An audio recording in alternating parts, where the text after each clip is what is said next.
to our city council meeting, and we appreciate our public in attendance.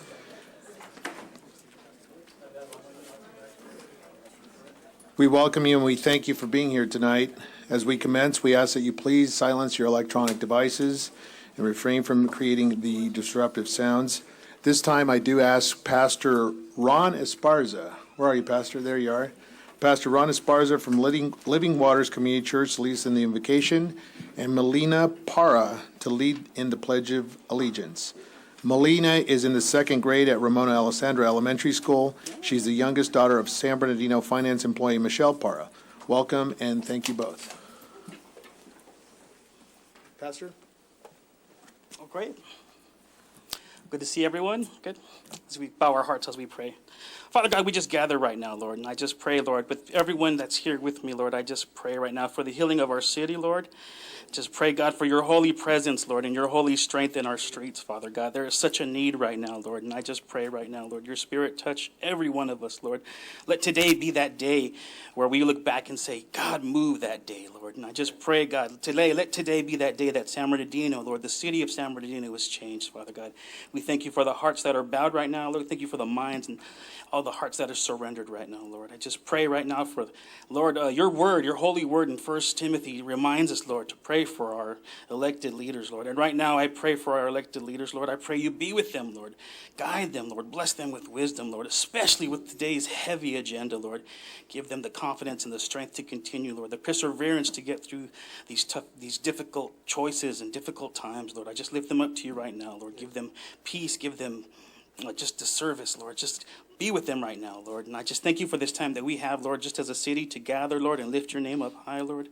I continue to pray for the safety of our city, Lord. I pray for the safety of our first responders, Lord. I thank you for what they do in our city, Lord. And I just pray you continue to be with them in our streets right now, Lord. Continue to bless them with the strength and just the perseverance to do a good job in keeping us, Lord, the citizens of San Bernardino safe, Lord. I thank you for this time that we have, Lord. And I just continue to lift up our local businesses, Lord. I pray that our businesses flourish, Lord, and help us, our economy to grow, especially our local economy, Lord. We just thank you, Lord. And last but not least, Lord, I pray for our citizens, Lord. I pray for a spiritual revival, Lord. I pray your Holy Spirit touch, most importantly, Lord, everyone's heart, Lord.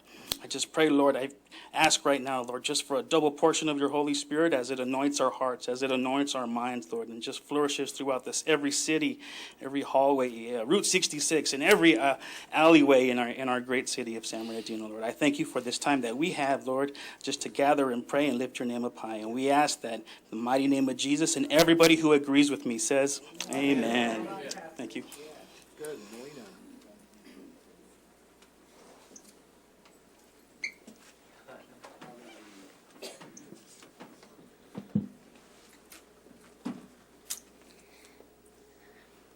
Place your right hand over your heart. Ready? Begin. I pledge allegiance to the flag of the United States of America and to the republic for which it stands, one nation, under God, indivisible, with liberty and justice for all. Thank you very much. We appreciate your participation tonight, and we thank you. Mr. City Attorney, is there anything to report from our closed session? Yes, Mayor and council members, I'll make that report on behalf of the city attorney. I do have several items to report from our closed session. With regard to item B, the city council has voted 7-1 with Councilmember Ibarra voting no to appoint Terry Ledoux as the new city manager for a term of 18 months.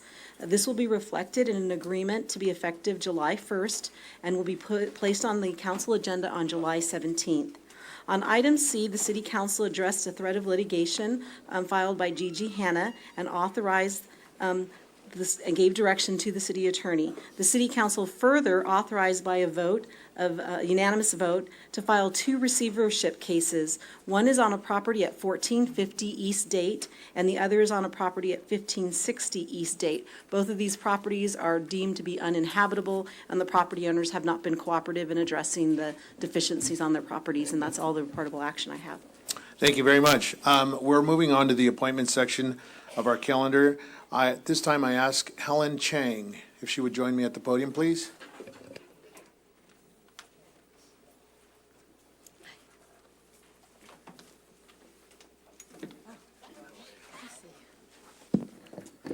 Well, it gives me a great delight to introduce the mayor's appointee to the Planning Commission, Ms. Helen Chang. I have extreme confidence in her capabilities. She has a great background and will provide a lot of good common sense to our Planning Commission. Ms. Chang, I'm delighted to get to know you a little bit more. You're an awesome person. You have excellent credentials, and we wish you the best in your tenure as our Planning Commissioner. Thank you very much. Take a quick picture.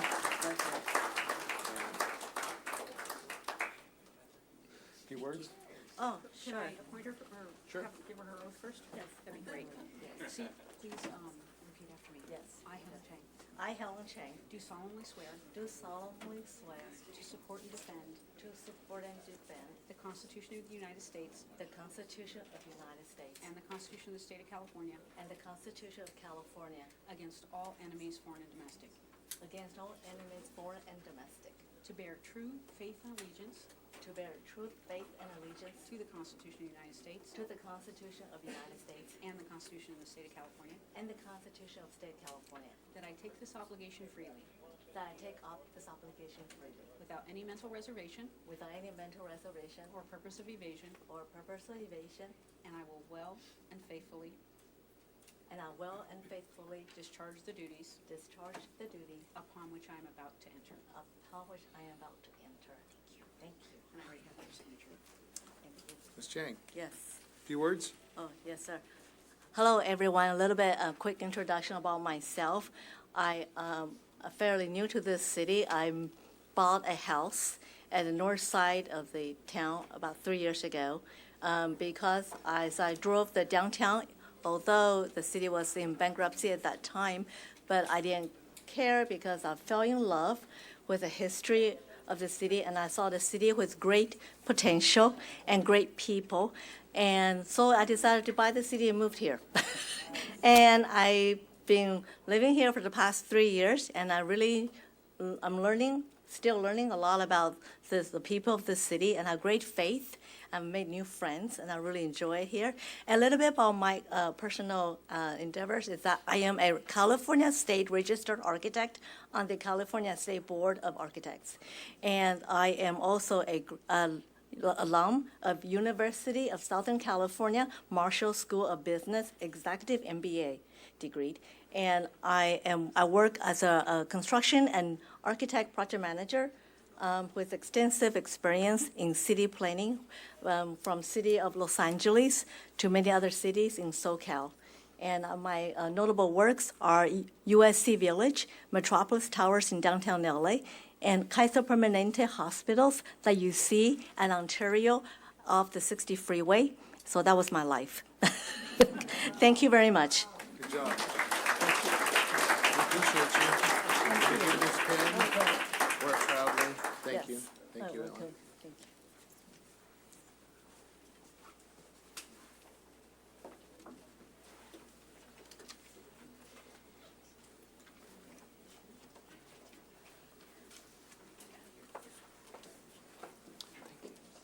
So we will entertain a motion for the Planning Commission appointment. Move approval. Very good. Members would cast their vote. Can you cast? I don't believe No. I've actually put up a vote. Oh, Here you go. thank you. All in favor, say aye. Aye. Very good, thank you. Moving on to item number 2, presentations, Citizen of the Month, Mr. Sanchez, Councilman Sanchez, and Mr. Friedman.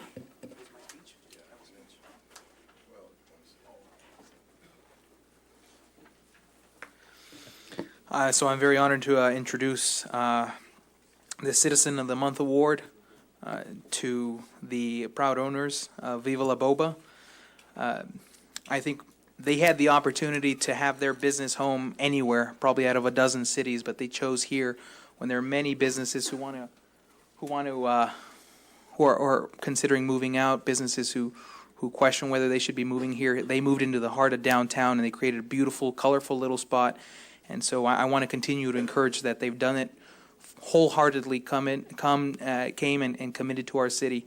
So I want to continue to encourage that kind of good attitude, positive attitude. So I'm very proud to introduce this award to both Mr. David Friedman and Tansu. How do you pronounce that? Thank you, Tansu. Tansu, okay, Yes. all right. Thank you so much. I appreciate it. You go and give them a hand. We're gonna do a picture real quick, so one of these belongs to me or David, and I'll let you guys hand these. Oh, thank you. Absolutely. Fancy. Yeah, Thanks. should we just take a picture?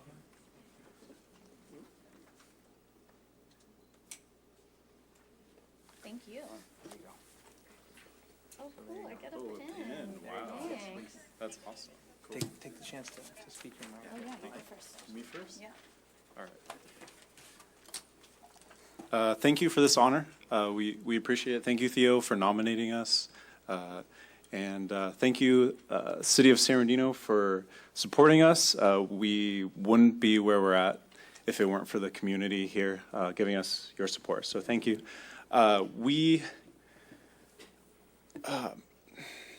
We really think that downtown will have a renaissance, or we wouldn't be here. And we want to be a big part of it. That being said, the only thing I really have to say is item 26, I believe. You guys are considering an art grant, and I need you guys to approve of that. That needs to be approved. It has to be. I just signed. I already have a lease with the Little Gallery of San Bernardino, but I just signed a 2,000 square foot lease with an artist from Pasadena, and it's going to happen. It's going to keep happening. I have a list of artists that want to move down here, so please pass that. It needs to be passed. I'll hand it over to Tansu. Hi, I'm Tansu. So we are honored. This is super cool. Way much more of an accomplishment than my third grade spelling bee award. So thank you for that. That being said, it is a temporary title. I mean, this pin will last forever, I'm sure. But while I have your guys' attention, I'd like to use this as a platform to bring up some issues that I want to see addressed in the community. First of all, Viva La Boba, unfortunately, had its first need to call the police just a couple days ago. It did not go well. Dispatch told us to call back, even though someone had got scratched. It took the cops like 45 minutes to get there, and it wasn't good. It wasn't good. But what I wanted to say in regards to that, it's not a personal thing. It's that it's a two-way street, and if we want to see the city continue to flourish, then we can't invite people to come and enjoy our store and not ensure that they're protected in their own community. So that's a two-way street, something we should definitely work on. Secondly, a cup of boba is not going to save the city. It's definitely a renaissance, which means we need all sorts of businesses downtown. I know David already spoke about the Little Gallery, but Andrew Thompson, who's right over there filming me, he is working so hard on the Little Gallery and bringing art to our community. So unless you want me to be the only piece of art around, you should definitely vote on that. Thank you so much, babe. He has to clap. Third, opening Viva was not easy. There was so much red tape from the city. Like, it's almost like they didn't want us to open, which kind of sucks. So, I want to give a shout out to Khan, who's in charge of the food fest that's coming up in San B. And I just want to reiterate. July 13th. I just want to reiterate that businesses are not only brick and mortar like us. We're lucky to have a brick and mortar, but vendors have just as much of a right to be vending and bringing culture and community to our city. So unless you want them to go somewhere else and be successful somewhere else, we should definitely work on making them feel more welcome here. But well done, Con. Food Fest, I expect everyone to be there. Very good. We thank you, ma'am, for... Who's speaking? We need to get moving. We appreciate you. We congratulate you. Oh, I'm not done, though. I have one more thing. Why don't we do this? Can you just send us an email? We're happy to entertain that. I've done that before, though, and no one reads my emails. Please go ahead, ma'am. Yeah, I'm going to go ahead. Are you joking? So, everyone in this community matters, not just the people in this room. It's Pride Month. I want to see that celebrated. I haven't heard it brought up. It's Juneteenth today. Haven't seen that mentioned by anyone. So, yeah, shout out to that. So as great as we are all doing, we can definitely do better. Thank you for the award, but do better. Thanks. Okay. Moving on to our Chamber of Commerce and elected officials. At this time, I'll call forward any of our Chamber of Commerce representatives to make their announcements. Elected officials? Seeing none, we'll move on to our other item, which is our police department. We have a briefing report. Acting Chief McBride. Yes, good evening, Mayor and City Council.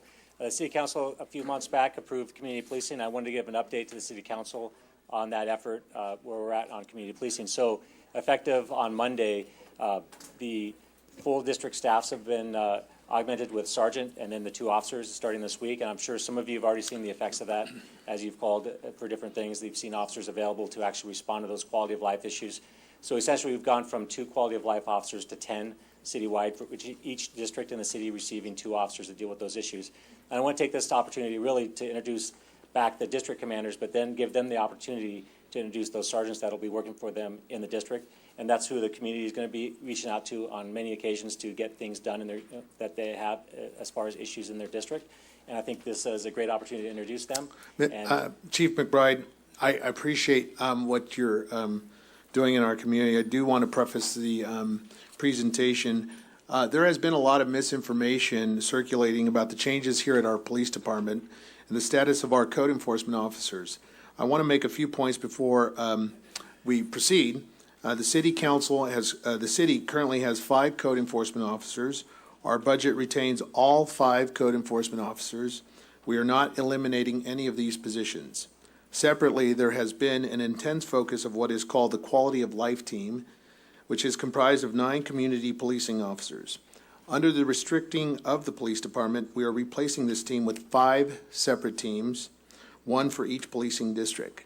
The net effect for our community is rather than having 9 unsworn community policing officers, we will now have 10 sworn officers dedicated to addressing the community needs of each district. Chief? yes, and that'll be 10 officers citywide that do with those quality of life issues. So it's really augmenting that effort that we have with those quality of life issues. And it's a tough task out there. It's a lot of stuff that they need to get to work on. They hit the ground running on Monday. But I want to take this opportunity to introduce Lieutenant Michelle Mahan, and then allow her to introduce the sergeant, and each lieutenant to introduce those sergeants that will be working for them. So, Michelle. Thank you. Hello, my name is Michelle Mahan. I represent the Western District here in our city, and this is our new sergeant for the Western District, Sergeant Aquino Thomas.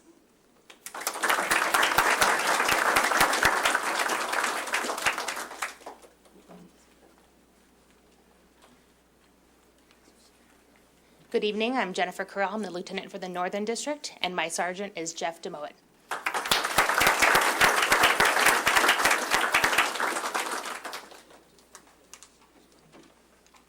Hello, my name is Eric Fyvie. I'm the lieutenant for the Eastern District. Pleasure to introduce my sergeant, Sherry Vasilis.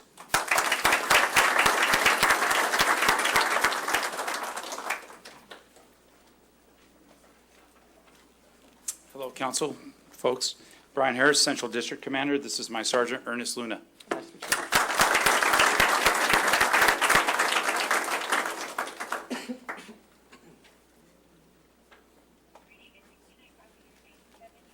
Good evening, Mike Pasevich. I'm the Southern District Commander, and I'd like to present my sergeant, Byron Clark.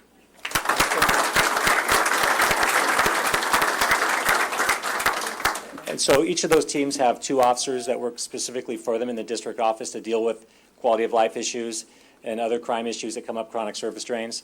And so hopefully that effort will reduce the calls for service because they're going to be solving problems. And then, of course, those officers aren't subject to call. They're to deal specifically with those issues. But along with the lieutenants and sergeants, of course, there's also officers that are responsible for answering calls for service that are actually out there on the streets responding to calls as they come in. So thank you very much. I just want to make it very brief, just a quick update for you. Thank you.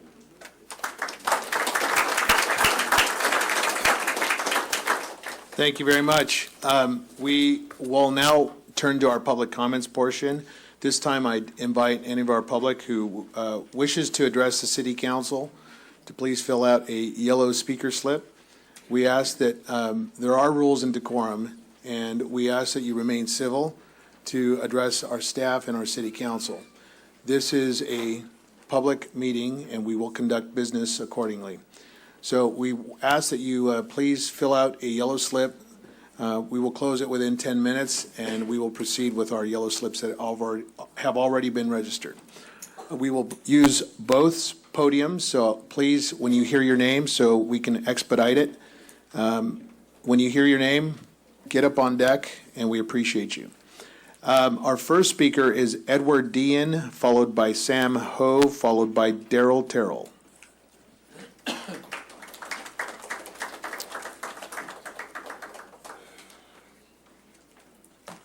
Mr. Dean? Yes, thank Welcome, you for your sir. time. My name is Edward Dion. I'm just going to read this real quick, and it shouldn't take too long. My name is Edward Dion. I'm 52 years old, and I am a student at San Bernardino Valley College. I'm currently a freshman there. I'm studying to become a world music history major. I am a percussionist. That's what I do. I want you to understand that you as a unit work for the people of San Bernardino and to better the community. It was brought to my attention that this measure was brought up again because there may not be a funding released. Specifically, the instrumental program at San Bernardino Valley College really needs this funding because a long time ago they had to get rid of their instruments because of not having staff and not having the funds to move this program along. And I want to use an example, the best example I know, being a man of faith. As a man of faith, I saw Jesus Christ as an educator. He equipped those he chose to follow him with all they would need to spread the message of the kingdom of God properly. I want you to know that Valley College is underfunded, meaning the educators do not have all they need to properly equip their students to compete on a professional stage, which is the next step after college. $50,000 for instrumentation is only a fraction of what we as educators and students need to succeed. This investment by the city of San Bernardino will be lasting. I also want you to understand fully that our students who are music educated are going to Riverside City College. These are the high school kids. They're leaving San Bernardino to go to Riverside because they're not getting what they need at Valley College because we don't have the funding. We want that to come here because every facet of education at San Bernardino Valley College would be changed and a lot of people would start coming there if these things were available to them. I also want you to understand that I have been around San Bernardino Valley College a long time, and there were great music educators there, like Dr. Paul Oxley, who was a member of Thank the you, Mr. original Dion. Your NBC time is up. Orchestra. Thank you, sir. Our next speaker is Sam Ho, followed by Daryl Terrell, followed by Esmeralda Negrete. Mr. Ho, Mr. Terrell, Ms. Negrete.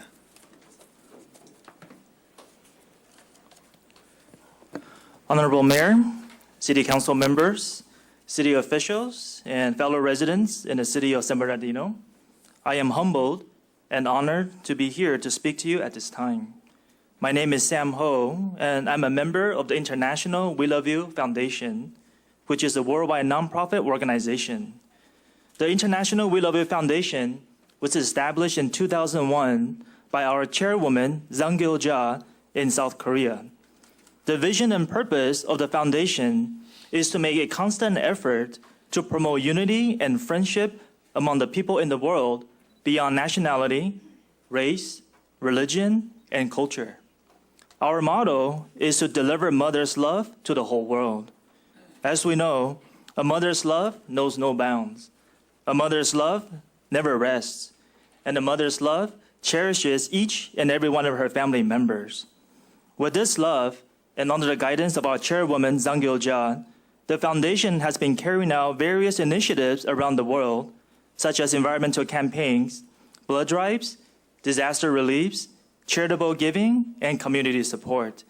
And we are now working closely with the United Nations to accomplish 17 goals set by the world leaders in 193 countries. Now, the reason we are here today is to invite all of you to our upcoming blood drive on June 30th. It will take place here in the city of San Bernardino at the National Orange Show Event Center. With already more than 1,000 volunteers from our community, this will be the single largest blood drive event in the entire history of the Inland Empire. We believe with your support and with your presence at the event, it will be a great honor for us, and it will be a great encouragement to our volunteers to continue to support the community. There will be an opening ceremony at 10:30 a.m. for group photo and to recognize our beloved city officials. And we sincerely hope that you can spare 10 to 15 minutes of your busy schedule to come to the opening ceremony. Now, to conclude, we have a few members here tonight, also from the International We Love You Foundation, and we'd like to share our greetings with you. Will the members of the International We Love You Foundation please stand up? Ready? 1, 2, 3. We love you! We love you! We love you!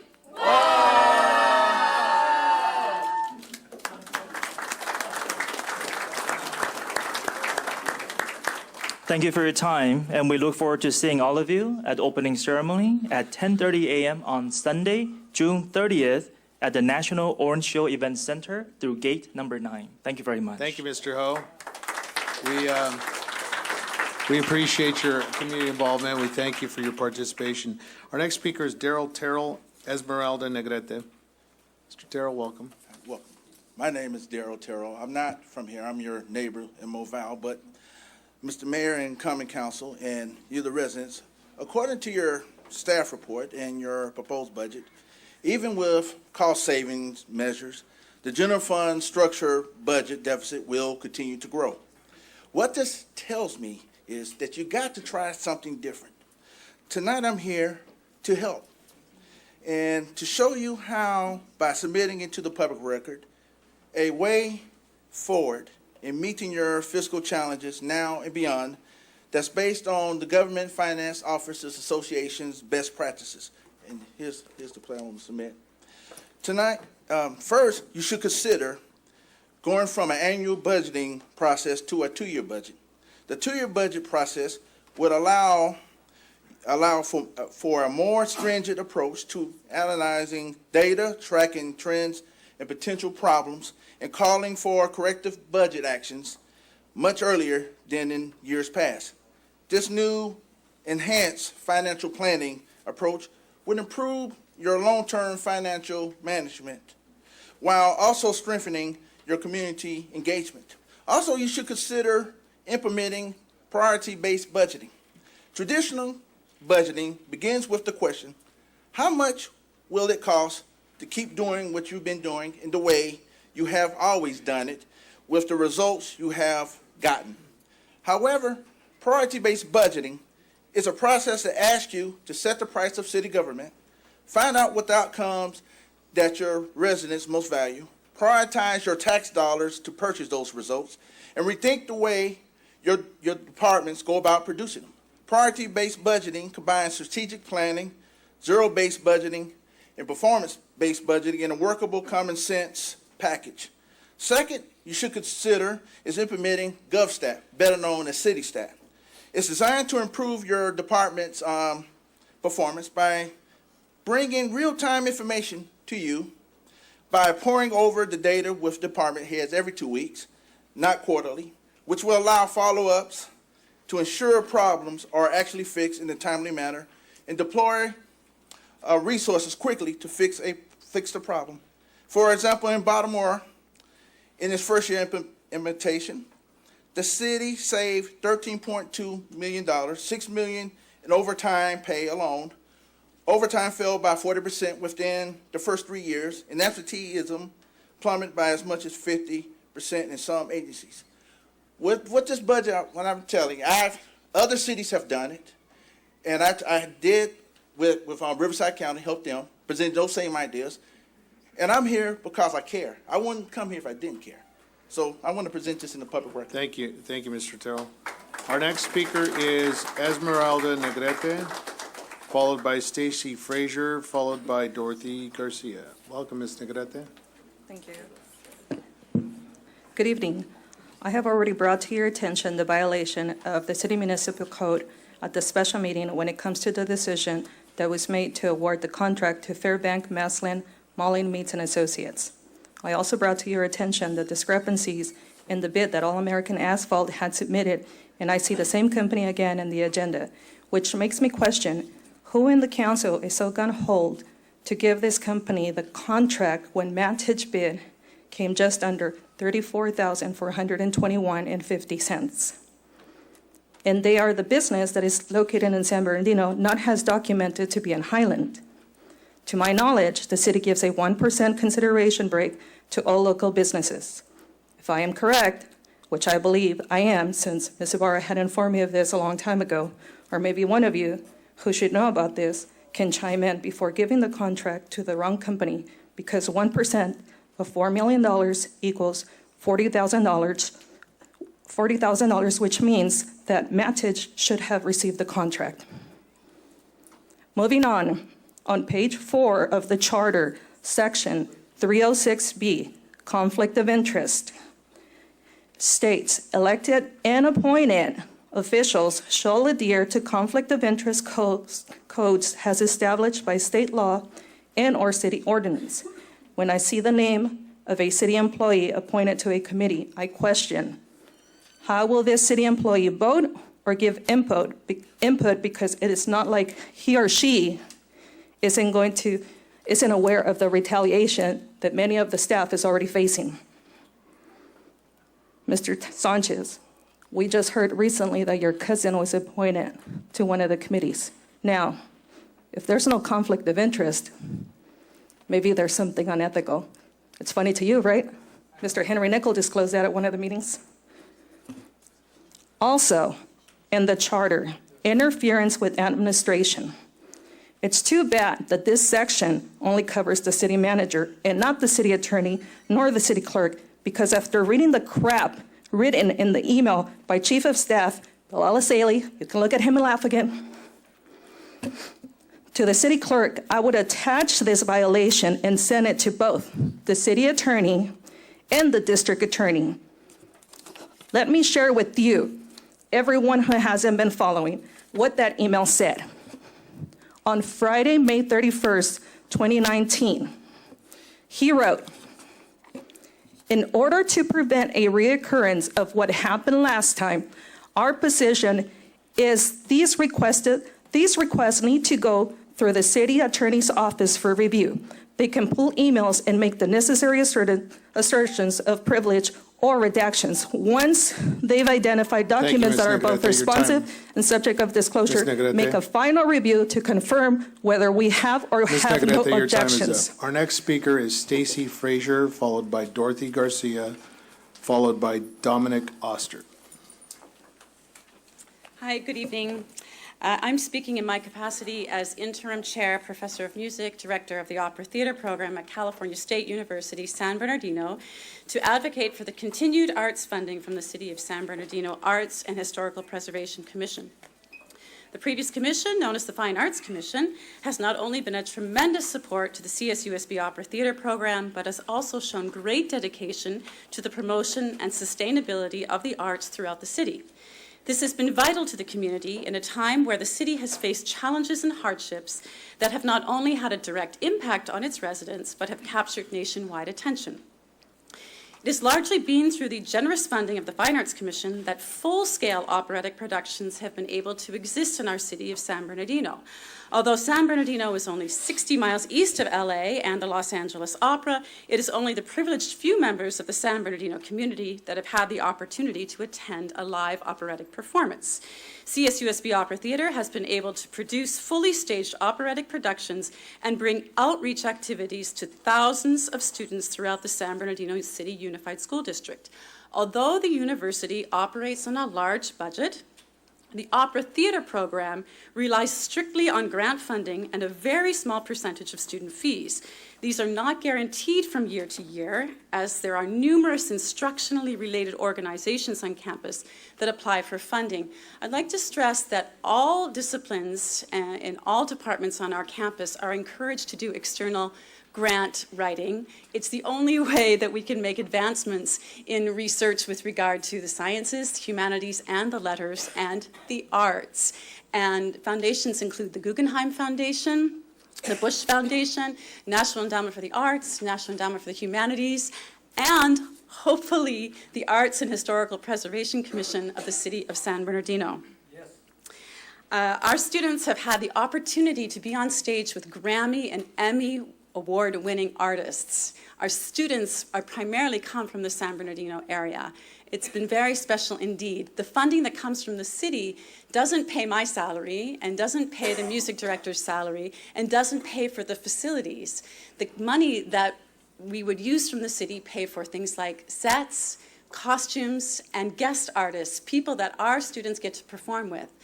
I encourage you to look at a documentary film that was made last year by KVCR. It talks all about the opera theater program. I'm going to leave some handouts, actually the letter that I've read this evening, for all of you to review. I do hope you will consider funding all of us, and including CSUSB and Valley College in that funding. Thank you. Thank you. Our next speaker is Dorothy Garcia, followed by Dominic Oster, followed by Brian. First, Mayor and City Council, first of all, it's really hard to understand how a motion that was determined by the Assistant City Attorney and the City Clerk to pass on June 5th suddenly was discovered or decided needed to be reconsidered. That's difficult to understand.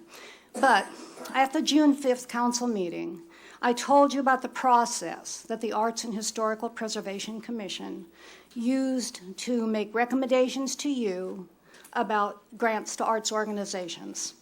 If we had known that you had serious doubts about some of these groups, and if you had communicated those concerns to us, we would not have encouraged them to apply. But these teachers and professors spent their own time, which teachers do, writing applications for funding innovative projects that make the city look good. We did not receive communication that there were any contingencies on the grants, so we did the best we could in the time we had. In this hurting city, we need public agencies, such as the city and the education organizations, to be collaborating with each other, not arguing about whose job it is to provide experiences in the arts. The students in the San Bernardino School District live in the city. They are ours. The students at Valley College, most of the students at Valley College live in the city. They are ours. Most of the students at Cal State University live in the city. They are our residents. Please remember also that the money we're talking about, and I know everybody's nervous about budget cuts, the money we're talking about is in this current fiscal year's budget. It is not in next year's budget as part of the cuts. Please remember that. If the proposed funds for the arts grants for 2019-20 budget are approved, and you have concerns about where those funds would be spent, you need to state those contingencies and communicate them to commissioners that you have appointed to make recommendations to you. Thank you. Thank you. Our next speaker is Derek Oster, followed by Brian Winch, followed by Jennifer Kane, Jessica Swanson. Hello, my name is Dominic Osler. I am a student at San Bernardino Valley College. I am a music major. I do my passion. And looking at how we are kind of in a budget deficit, we would really benefit from having a, just money sent in for the visual and performing arts. We kind of hurting since most of our students are either considering leaving San Bernardino Valley or even Cal State San Bernardino to other universities and colleges around here. I, at some point, actually reconsidered going to Valley College to go to Riverside City College because the music program there has been taken care of by the city. They actually give time and money to the department. We, as a music program, are suffering from low funds to get instruments for the instrumental program that we have, and it would be also a really good benefit to send some of the money towards the voice and the vocal program that we have in our music department, since we are kind of going up against other cities and they're really just taking all of our students out and taking everyone that would be interested in going to the city for that. It would be nice to see more people want to go to San Bernardino, not away from San Bernardino. I would like to transfer to San Bernardino University, not away towards like Cal State Fullerton, somewhere far from the city. The funds that would be sent into the music programs here would really encourage people to go to these programs, not away from the city. And this is also not just like for the city. This is for the entire county. People from Colton, people from Grand Terrace, people from even Ontario would want to go to the music programs at those colleges there and universities in this city because it's nearby. They wouldn't want to go to a further away program unless they really, had the money or funding to support the programs, which would be beneficial if we had that. I'm stating this as a second year sophomore transferring out to a university next year, and I'm hoping that if this goes through, I would be transferring out to the University of San Bernardino. Thank you.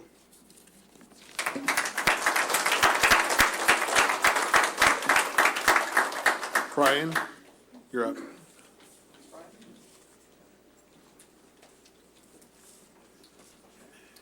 Good evening, Mayor, City Council. My name is Brian Wing. I've worked in the city of San Bernardino for over 30 years as a probation officer, social worker, and now I'm an educator with the San Bernardino City Unified School District. Let me put my glasses on here.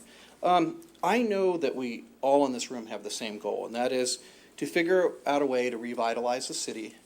I've been here long enough to see the city decline and make a movement upward and decline again. I'm here to talk in support of the arts and music grants tonight. And basically, I want to come at this at a different angle. Last time I was here, basically, I had a lot of students from the city of San Bernardino, including private schools and charter schools, ones that aren't served by our school district, talk about music programs within the city. I started a free music program in San Bernardino called San Bernardino Teen Music Workshop about 10 years ago. It's a community-based program. What I wanted to say is I think that what I've noticed with Yucaipa, Pasadena, Riverside is they've all had similar issues, and they've been able to revitalize the inner cities, and part of it has been through art and music, and that's been pretty clear. I run a program that performs in those areas as well, and we see this. I do think that if we're going to keep families like the kids that we saw last time I was in here, I think we were all impressed with how articulate those kids were and how passionate they were about what they do. This is how we're going to revitalize ourselves, is to keep those families here, like this last student at Valley College mentioned. Keep them wanting to stay in the city of San Bernardino, at Cal State San Bernardino. I know the school district has worked collaboratives out with them to make sure that people attend that university rather than going to other places. Keep people at Valley College. Keep the tax dollars here in the city. Our program uses the fine arts grants that we've received in the past to actually pay for interns, which also keeps people that live within the city, college students, employed, gaining job experience. Again, We want to keep people here. I do think that it's important to point out that these kinds of programs, even though ours is a community-based program that's also sponsored by the school district, I do see this as mutual responsibility. We receive funding from the school district. We receive funding from the county through County Children's Fund. We receive money from San Manuel. We receive money from local corporations and national corporations. And so, again, I think the city needs to be part of this whole process. We certainly can't take a leave and let all the other entities within the community support these types of programs. Thank you very much. Thank you. Jessica Swanson. Jessica Swanson, thank you. If you just hold there. Our next speaker is Jennifer Kane. Jennifer Kane. Oh, she just went around the other side. All right, we'll keep you there, ma'am. Jennifer Kane, welcome. Ms. Kane, go ahead. Welcome.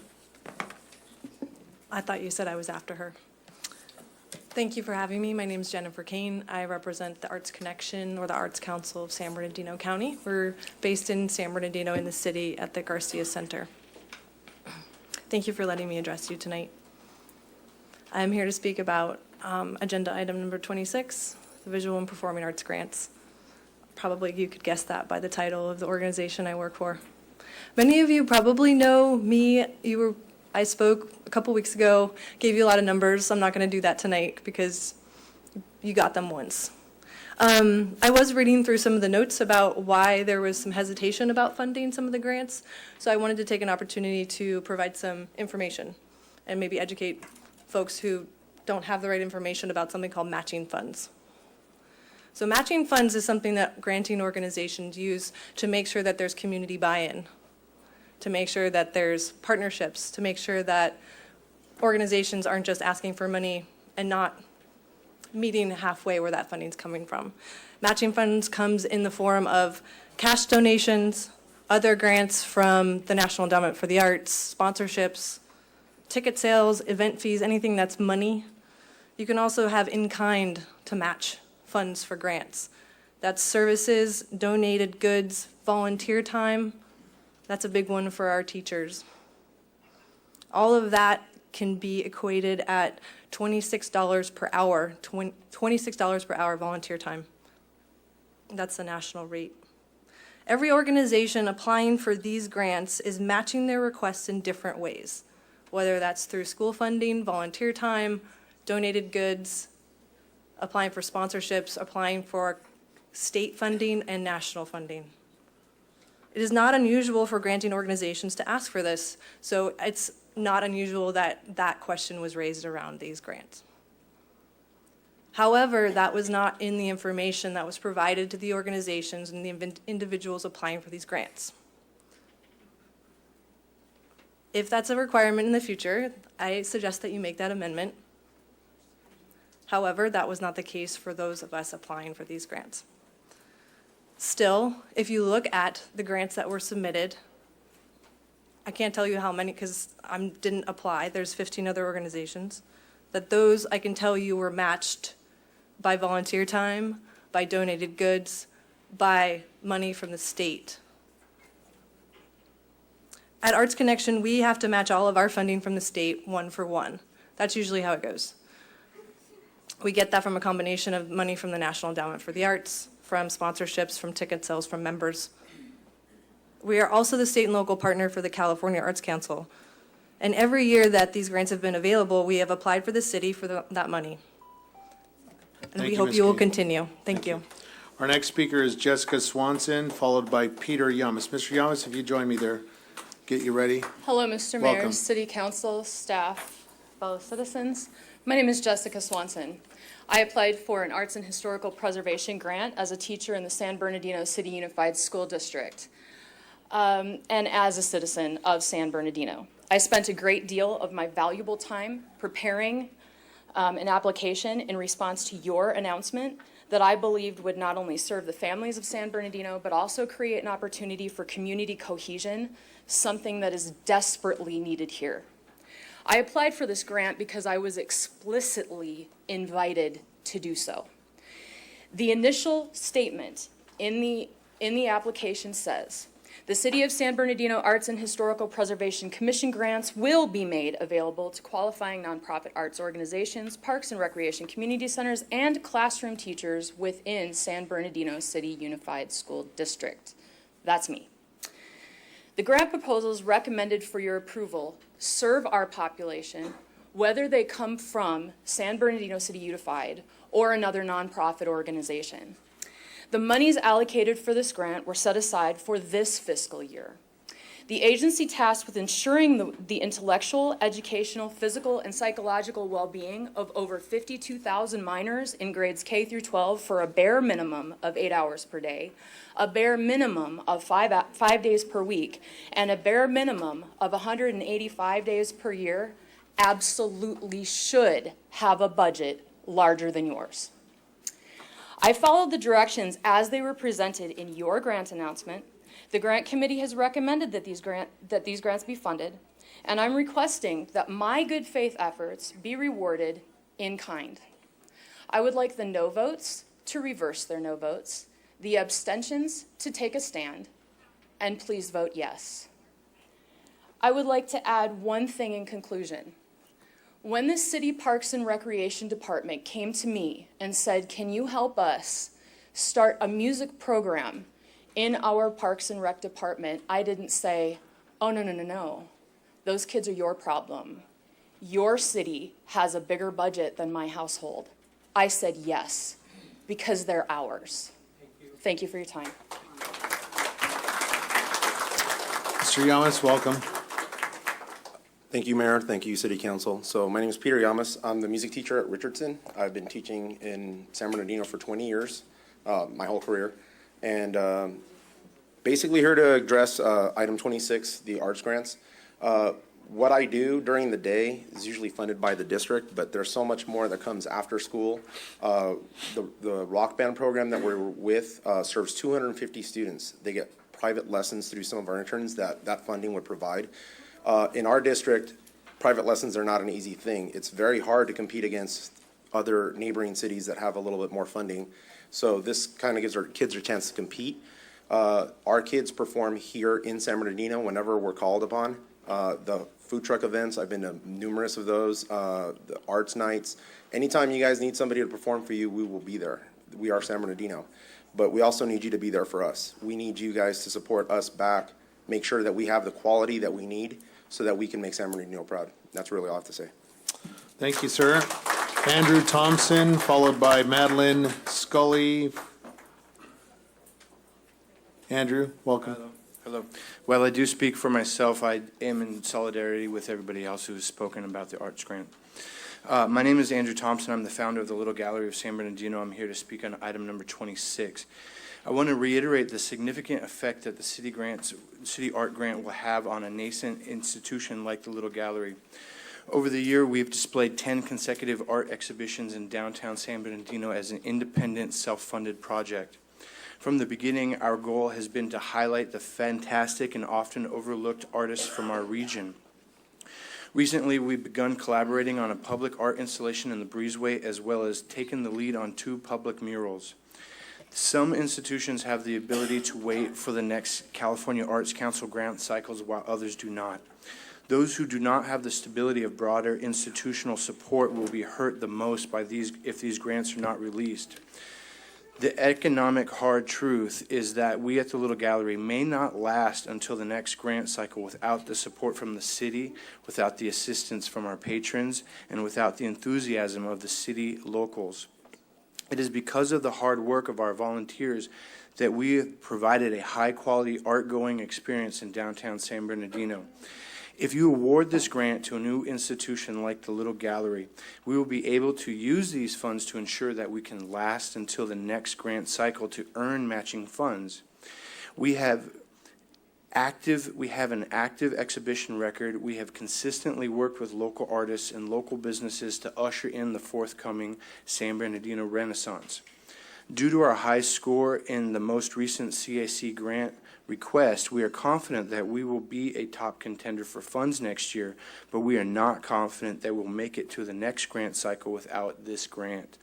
We urge you to consider making a small investment into the Little Gallery and to the art community in general. Thank you. Thank you, Madeline Scully. Madeline Scully. My name is Madeline Scully, and I am the chair of the Performing Arts Department at San Bernardino Valley College. I am 70 years old as of yesterday, and I have been teaching for 48 years in public schools and universities. I've been a music professor all that time. I teach vocal, choral, and operatic arts. In the history of my teaching, I've been at 9 colleges and universities in the state of California, and I have never operated with a smaller budget than I have at San Bernardino Valley College. We have $6,000, and that's it. We present a different Mozart opera, full-blown Mozart opera, every single year at San Bernardino Valley College. We are trying to expand. We're trying to get a strings program. We're trying to get a commercial music program, and we don't have any money. There's none. You guys saw, I guess, a month ago when you had this previous meeting, and you actually voted for this. We had, they were talking about $750,000. That's the foundation. That's not us. That's not the music department. We got $6,000. I'm trying to speak truth to power here. I'm going to give you the truth, and you guys have the power. And the truth is this: I have never taught or heard of a single city in this country who's more in need of an arts program than San Bernardino. Guys, I've heard over and over that San Bernardino has been the murder capital of the United States. And we had that terrorist incident happen not a few miles from my school. And what we do at San Bernardino Valley College in the music department is we balance the universe. True. When we present music programs, and even when we rehearse every single day in my classroom, and I can speak for my fellow colleagues, there are miracles that happen, and it balances the universe. Now, you won't see that in numbers, but I swear to God, I'll point up to heaven, that's what's happened in my classrooms for 48 years. I have students who come in walkers, in wheelchairs, who have all kinds of mental problems. And every single day they are lifted up by the music that we do. And we're asking for some money from you so that we can buy some stringed instruments and start a strings program. And so our kids that are going to San Bernardino High School and a couple of other high schools that actually have strings programs, they won't have to go to RCC. They'll stay here. That's what we're asking for, you guys. We need something besides all the horror and violence to represent ourselves, and that's music. Thank you, Ms. Scully. Our next speaker is Mike Hartley, Treasure Tees. Treasure, can we join you over here? Mr. Hartley, you're up. PJ is next. We could rack up our dais here to expedite Good evening, the time, Mr. Mayor, Hartley. City Council, Mike Hartley, 3066 Parkside Drive, San Bernardino. I come here tonight again to ask you to please keep intact our community policing specialist team. Please don't fall for the shell game being played on you by Acting Chief McBride. If you pass this budget as it stands, you will be eliminating 9 positions in the Code Enforcement Department. You will be eliminating the team who've been in charge of running the crime-free multifamily inspection program. They inspect apartment complexes to make sure they are in compliance with the city's ordinances and help make sure the landlords of these apartment complexes are giving their tenants a safe environment and the quality of life they are and every citizen of San Bernardino deserves. How quickly we forget about the tragedies like the 2005 killing of little Manisha Crenshaw, shot while having dinner with her family, a stray bullet from a gang member trying to shoot another rival gang member. Then just last year, not more than a block away from the Linwood Apartments, 8 people were shot. They also have under them the single-family rental inspection program in which the single-family homes, duplexes, and triplexes are inspected. The council passed this ordinance in 2008. How does this council expect to get all this done. Do you really feel a police officer is going to handle any or all these inspections? Are you aware of how many apartment complexes and single-family rental properties there are in this city? The Community Policing Specialist Team have brought in over $1 million to the city's general fund. This is after payroll and expenses are deducted. This is a no-brainer, and I hope you see through the smokescreen and make the right decision to keep community policing specialists intact and make no changes to any code enforcement personnel unless it is to increase their numbers.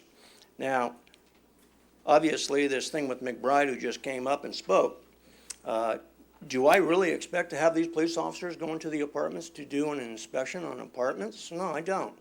In fact, there was more people complaining about the quality of life, police officers picking up trash. Now we are expected to believe that these police officers are going to be making inspections on apartments and single-family residents. Well, I happen to be a landlord, and by God, if that's what we're going to do, I'm not going to pay that $100 inspection fee. That's ridiculous. Now you're doing it for nothing. So anyhow, that's all I have to say. Thank you. Thank you. Our next speaker is Treasurer Tees, PJ, Gregory Taylor, and Jessica Swanson. Mayor and Council, first I want to start with you, Basine, because I've been thinking about and replaying what you said last week and had the audacity to ever say that what the people are saying here in our actions would ever in any way possibly deter development. You talk about respect of your office. You talk about how we need to treat you. What about treating the people that elected you with respect? What about having some self-respect for yourselves and the decisions you're making? Because that's leadership. Attitude reflects leadership. And in this city, there is a lack of it. You have people here for their cause tonight, which is the arts.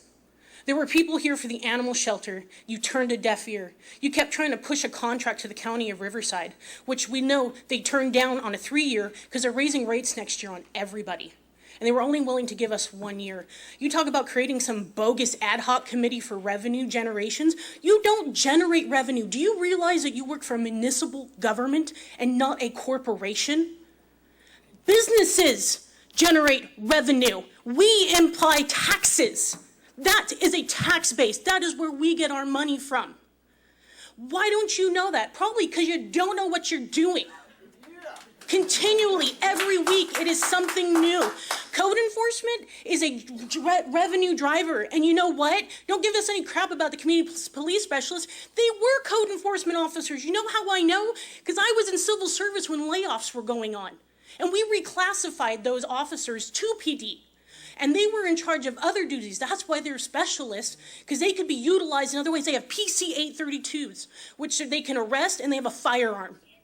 So stop pretending like we don't know what's going on here. Do not diminish the value of this city for your own personal gain. Start doing what the residents expect you to do, which is revitalize this city. Don't give breaks to multi-million, billion-dollar corporations who are building warehouses at minimum wage and making it red tape for entrepreneurs and small businesses to come here. Want more. Be better. You have a business owner who got up here, and I'm sure you're ready to take her pin away for speaking the truth about how hard it was. This is ridiculous. If Sandra wants to put the animal shelter back on there, put it on. One, I hope to God you're not a liar like the man who paid to get you up there. You better vote to put that back on the agenda. Thank you. Make sure you're doing what you have promised to do. Because that is your job, whether you like what we say or not, whether we like you or not. You have an obligation, a duty to public service. This is not a professional way to step up on the people. You don't step on people to work your way up. Be better for San Bernardino.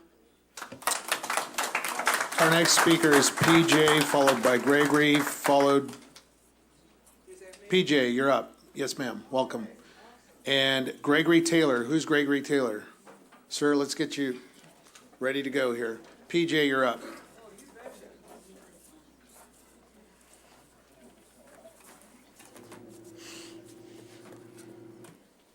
I'm going to get my glasses on this time.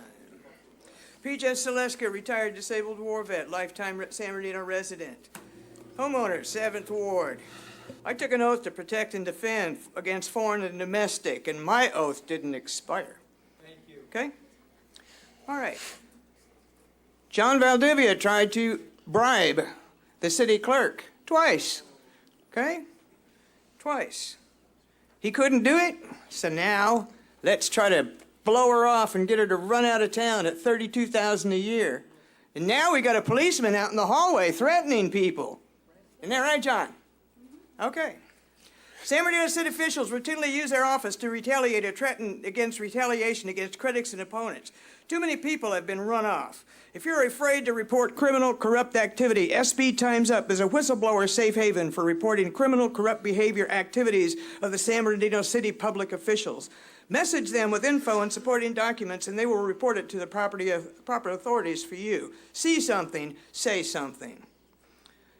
On Facebook, SB Times Up. Hit their page or email them at sbtimesup@gmail.com. It is a whistleblower safe haven for people that know something. Complaints have already been filed with the FPPC, the DA of Public Integrity Unit, and the AG for election fraud, and the FBI. Please report Bill Bilal Eseli, California Bar 273441, San Bernardino Mayor Chief of Staff, to the San Bernardino Public Integrity Unit.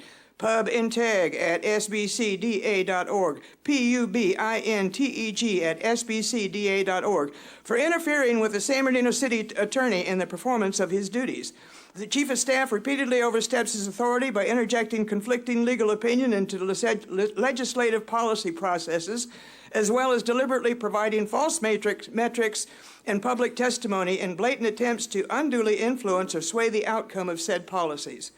Reports to Council members Henry Nickel, Basine El Richard, Juan Figueroa, and Theodore Sanchez to the San Bernardino County Public Integrity Unit for interfering with the San Bernardino City Attorney in the performance of his duties.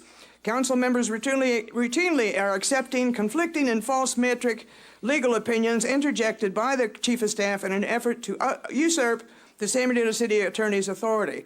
This time their efforts are in an attempt to shut down public access to publicly funded documents and engage in political retribution against the San Bernardino City Clerk.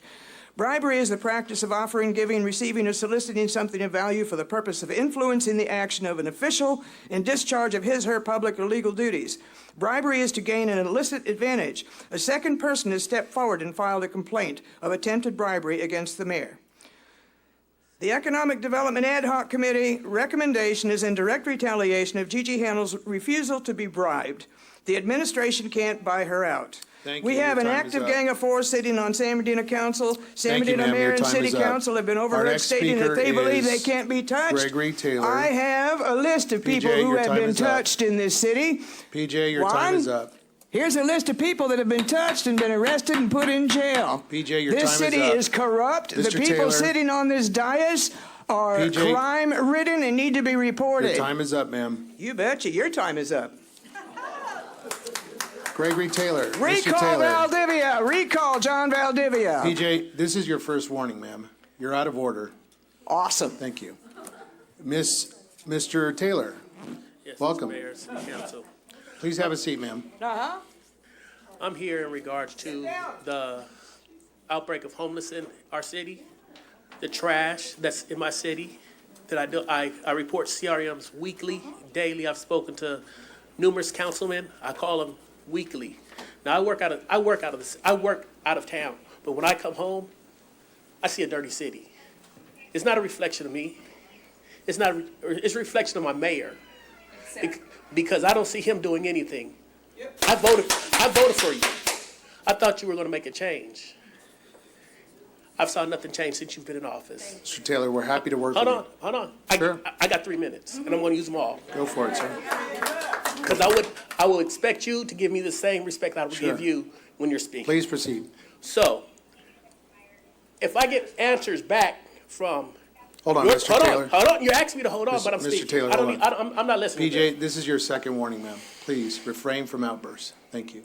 So when I call the city or the county and ask them for, hey, I got these homeless people sitting up under a bridge, taking craps, urinating.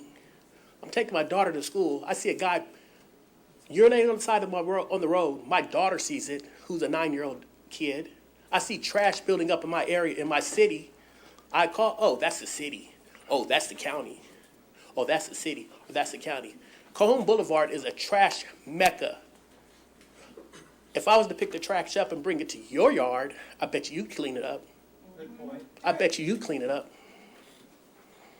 So, police department, I see them on the corners, chit-chatting, not getting anything done.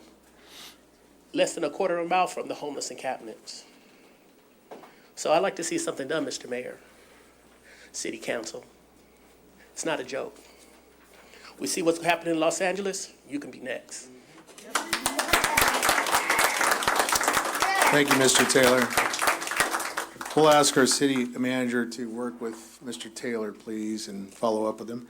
Our next speaker is Jessica Swanson, followed by Dr. Newman, followed by Thomas Fleming, followed by Carrie Davis. Jessica Swanson already spoke. Mr. Newman, Dr. Newman, welcome, sir. It's great to see you.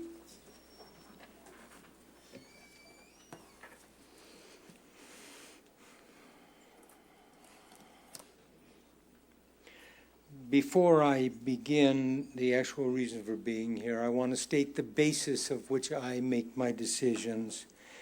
And it's found in Luke chapter 16, verse 10. Whoever is faithful in small matters will be faithful in large ones. I have a small matter that's a matter of principle. The principle is large. On July 31 of 2015, mark that date please, I received a parking citation from the Parking Citation Service Center. I had an RV that was for sale. It was on private property with permission. And I got a citation.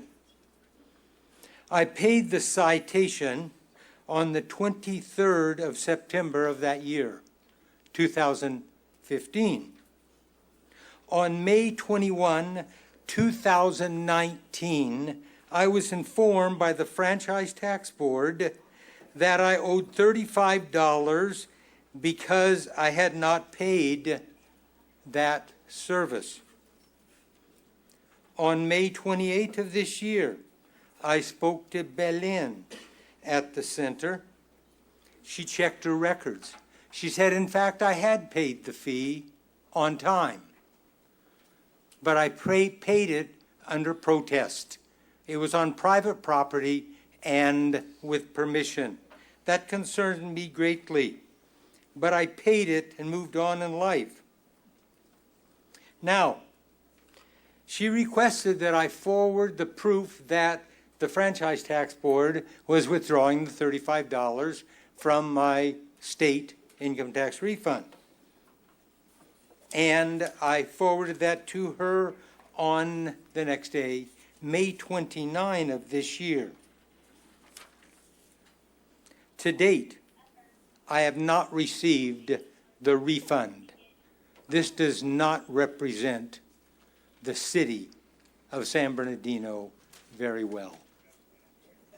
Now, my request, therefore, is that I respectfully address the mayor, the city council, and those present, including the members of the public, that I express my civic responsibilities by addressing these issues. I want the city to look into this matter, and I have the necessary documentation for the clerk, and I want my $54 that I paid for the illegitimate citation refunded. Thank you, Mr. Newman. If you'd hand your information, our staff will attend to the issues. Our next speaker is Thomas Fleming, followed by Carrie Davis, followed by Paul Sanborn. Mr. Davis, if you would please join me at the dais. Yes, sir. Thomas Fleming, thank you very much. How is everybody tonight? I feel bad for you. It's a pretty tough position. Since it is the anniversary, I believe, for African Americans getting out of slavery, maybe you guys can get some help with all your problems that you seem like you have a pile of trash, right? It's like a pile of trash to you. But maybe you can get some assistance from the African Americans, and there's a lot of them who are homeless on the street. Why is this? Why is that? Why is this town so corrupt? Why is it so dirty, trash, dirty politicians? It's all dirty. Do you see that? You know, I mean, no shaking heads, but I see it. I'm out there every day. Every day. I run over trash. I've seen the same shopping cart, upside down, same place in San Bernardino for 2 weeks now. 2 weeks. And sometimes I go and pick up the trash, and then I see a trash truck running by with trash flying out of it. What am I doing? What are you doing? You're sitting in suits when really you should be covered in trash.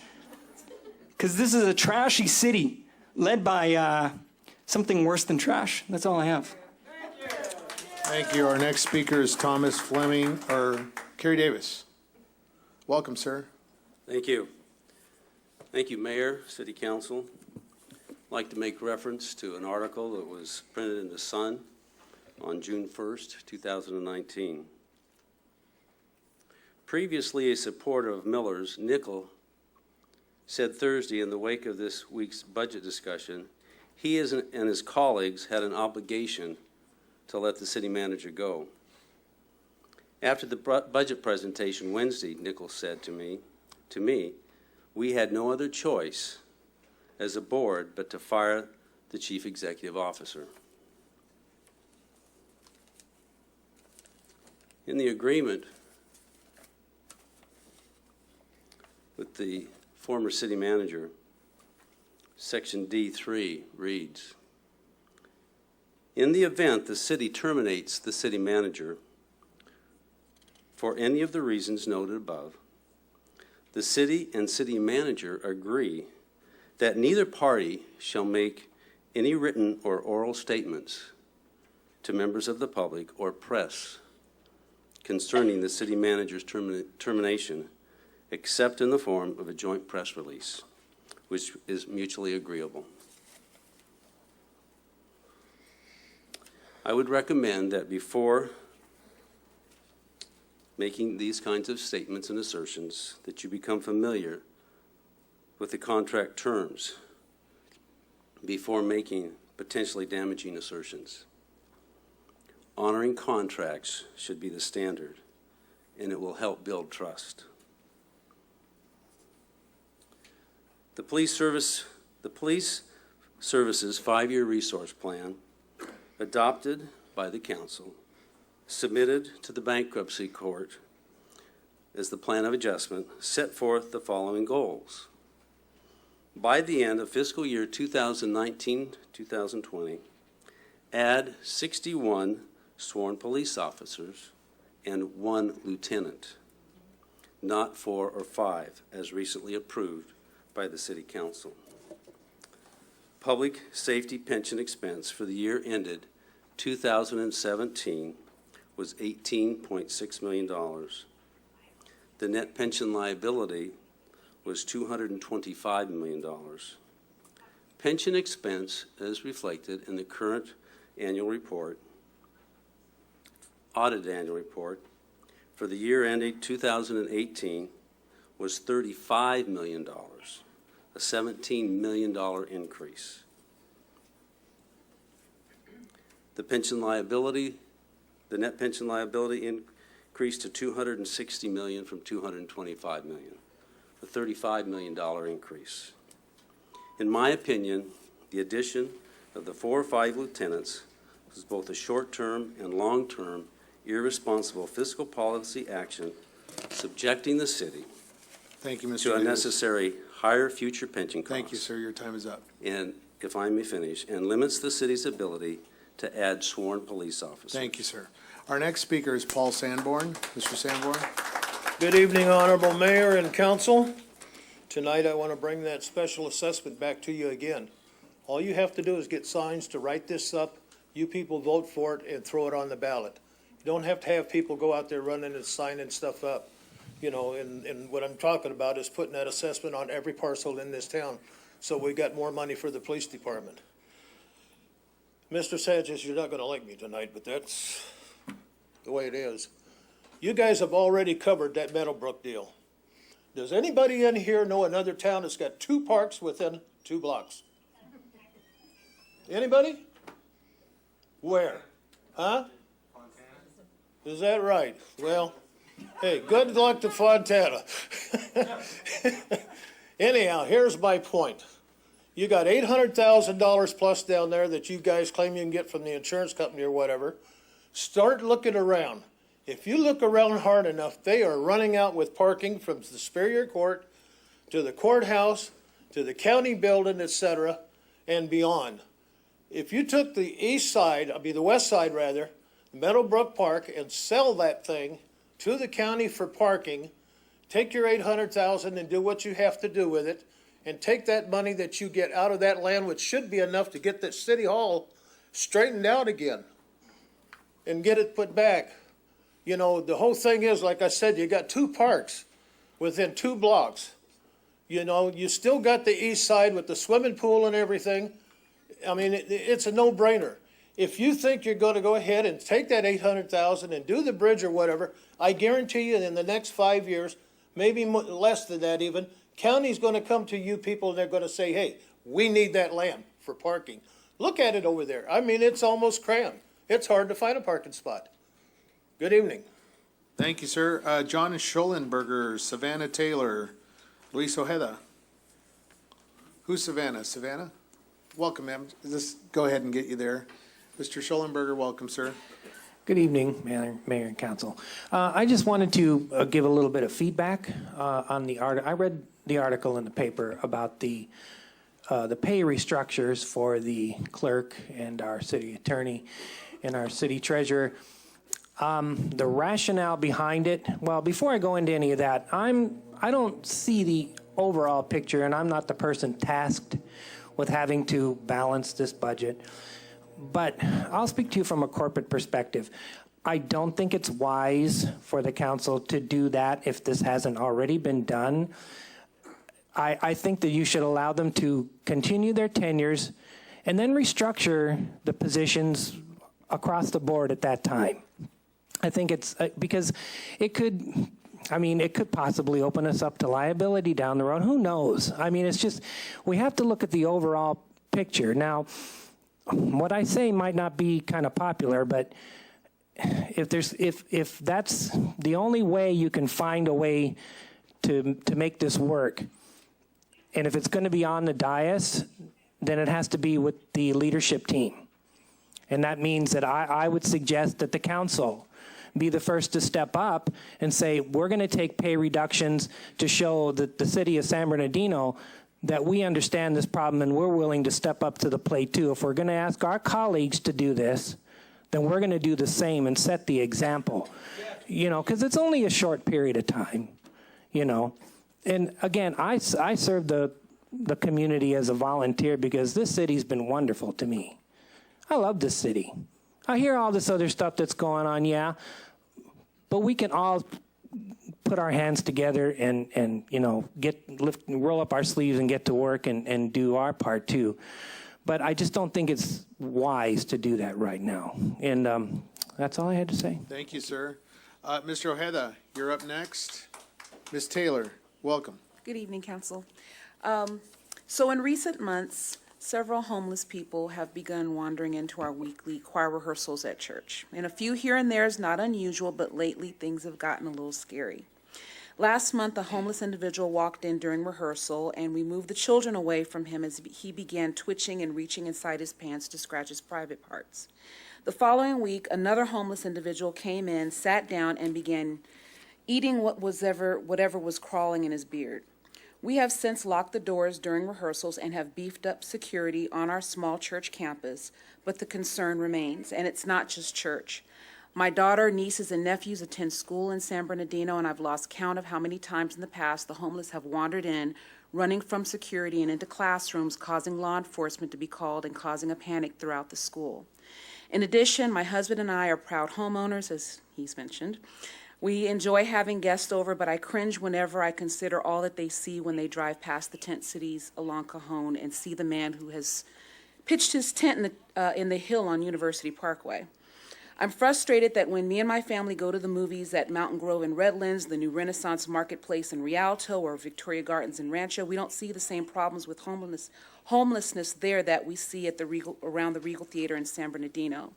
I'm also extremely concerned regarding the long-time rumors that other cities are sending the homeless to San Bernardino. In fact, one individual in an online discussion mentioned how he attended the Northern District Coffee with a Cop this week and was informed that legal action is reportedly being taken against cities like LA County for loading the homeless onto vans and dropping them off in local parks here in San Bernardino in the middle of the night. I find it unacceptable that my neighbors, co-workers, and online community all believe that this has been going on for years and that this is the norm. If we have the money to count the homeless, we need to come up with the money to investigate this issue. It's my understanding that $8 million is pending for a wraparound housing program for the homeless, but I think we all know that $8 million is not enough.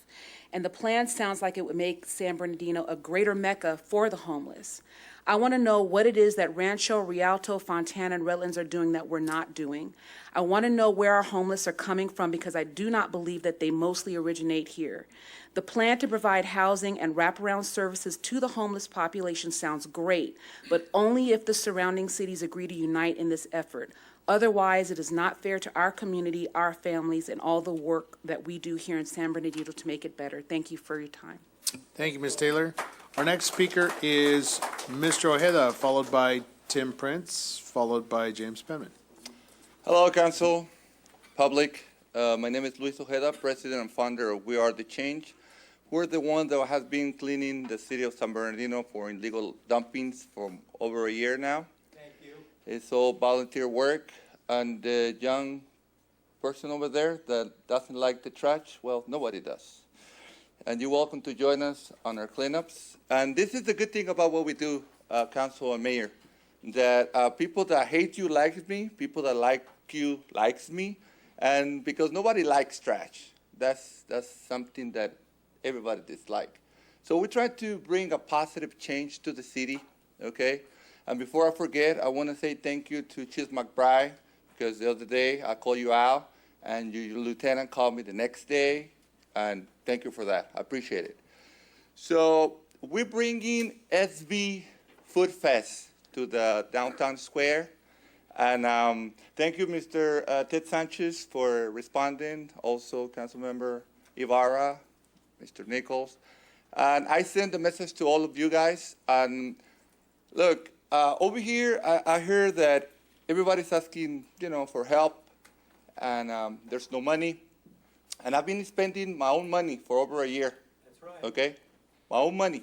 And right now, I'm spending thousands of dollars and hundreds of hours of my time and my volunteers to bring SB Food Fest to San Bernardino. And we need sponsors, we need volunteers, we need help. And the only thing, the staff has been great. And you guys, if you're going to help, you guys are welcome. And if you don't, that's fine. So we've been calling Palm Springs, Redlands, Ontario, La Puente, and they all have their own market nights. And the difference is that they support it, they sponsor it, they pay for it, and they only use, volunteers or entertainment agencies to help with the logistics. We're doing everything. So the only thing that we're going to ask is for you guys to support. I know that some people would like to see, New York, resemble New York, San Bernardino with high rises and, everything. Unfortunately, with this dysfunctional politics in the city, it's going to take a few years before we get there. So in the meantime, I'm also going to address the street vending on item 18. I know that it's going a little bit crazy right now with the state law that it was passed. I think they didn't think about all the repercussions. And I would recommend that for the time being, we do like safe havens for specific areas where people can ban, and they have all the requirements, and that way we can avoid any hazard for them or for the public. Thank you. Thank you, sir. Tim Prince, welcome. Followed by Jim Penman. Good evening, Mayor, members of the council, ladies and gentlemen. My name is Tim Prince, lifelong resident of San Bernardino and 25-year attorney practicing in downtown San Bernardino. To get here, I had to walk by more than one vacant building. I had to walk by offices that are unnecessarily leased by the city that are part of your budget. We haven't seen development in the first 6 months of the new officials' terms. We haven't seen progress in our city. What we've seen is divisive measures, things that don't move San Bernardino forward, things that are going to cost the city more money than they could possibly save. More disturbingly, we see retaliation for our city clerk, who always stands up on the side of public access and public records. We see her as the first victim on the chopping block. Mr. Nickel, I hope that you change your vote tonight. Sending a little money in a settlement in closed session is not the same as doing the right thing on the budget. At the last meeting, you stated that these were extended terms, that because some other city officials got extended terms with the new charter, that this was true of the city attorney and the city clerk. That was also in the newspaper. That was in fact incorrect. These are the 4-year terms that the people elected these officials to serve with the salary that was available at the time. As Mr. Penman here, our former city attorney, can tell you, if you go to the Superior Court and you file a declaration of retaliation, as he did in the Juanita Scott case, which was upheld on appeal, you are going to have legal problems. That's going to cost this city more money than you would save. Best and Krieger is a fine law firm. You are paying that firm too much. I don't know who was asleep at the wheel when that contract was negotiated. Municipal law attorneys charge anywhere from $185 to $235 per hour in this area. Even in Orange County and Long Beach, the city of Placentia pays $195. We pay $310. Fortunately, a little chunk of that is going to be reduced tonight, I hope, but you need to look at all those services to be reduced. The city charter was sold to the public without being honest, that the elected officials run more efficient departments for less money than appointed officials that you have to attract through high salaries. The city clerk's department is cut to the bone. It's efficient. You should think about increasing her salary for the remaining months, not decreasing it. If you look at the budget, think of moving San Bernardino forward, not continuing the conflict. Thank you, sir. Our next speaker is Jim Penman. Jim Penman, 221 East Marshall Boulevard, San Bernardino. On my way to the gym tonight, I received a copy of a letter from a lawyer to the mayor and council about one of the city officials. And I read the letter and was concerned about it because a good deal of the information in it is correct only under certain circumstances. Much of the information is incorrect, but some of it is right. The city, as Mr. Prince has indicated, wants to be careful if you're going down this road. I'm not here to argue in favor or against salary cuts or anything else, but I'm here to just share some legal thoughts with you as someone who has quite a bit of knowledge in this area. When the voters enacted the new charter, they eliminated the elected offices of city clerk, city treasurer, and city attorney. They did not continue those offices. They put in the charter that the people who were already in those offices could remain in, but they gave the council the permission to remove them. You have that authority to remove them. You absolutely do. Now, I read the opinion from Jones and Meyer, which says that they have to finish out their terms. That is, they cite no legal law, no legal cases, no statutes. In my opinion, and the opinion of most other attorneys that I've conferred with in legal municipal law area, that opinion is false. You can today dismiss those individuals, and you are better off if you're sued for that than if you're sued for what you did by lowering their salaries.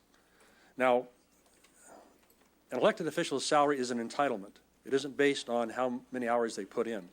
And by the way, you cannot be an appointed city attorney or an elected city attorney in San Bernardino and work less than 50 to 60 hours and do the job right. You cannot do it. I know I did it for 26 years. Can't be done. Cannot be done.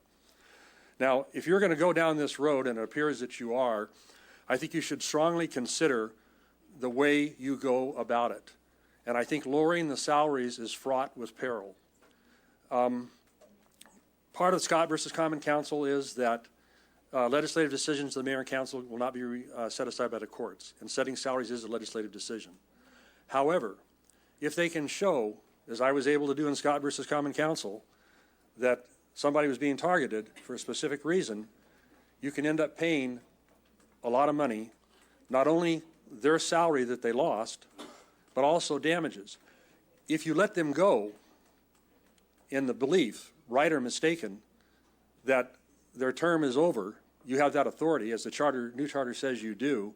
You're looking at paying their attorney's fees if they win, and you're looking at paying their salaries that they lost. That's what you're looking at. And if you lower their salaries and they win, they may get their jobs back. If you let them go and they win, the likelihood is they will not get their jobs back. So I would encourage you, just as a lawyer who knows this area of the law, to think carefully about this. And by the way, Mayor and Council, you made a good choice in picking Terry Ladeau to be your city manager. Thank you. Thank you, Mr. Penman. We are done with public comments, so we appreciate our public comments. Thank you. There's over 30 slips, and we did it about an hour and 15 minutes. We appreciate our public and public speakers. We thank you for coming out tonight. I want to encourage the public, please, we are here to conduct city business. We are here to conduct city business, and we will take appropriate measures to make sure that our business is not interrupted. So we ask that the public please be respectful and polite, that there is decorum in our audience as well. Moving on to Mayor Pro Tem, she has a comment on June 19th. Yes, so I want to thank you, Mayor. I want to thank everybody who brought up Juneteenth tonight. And what I wanted to do is I wanted to explain, read a little bit about what Juneteenth is all about.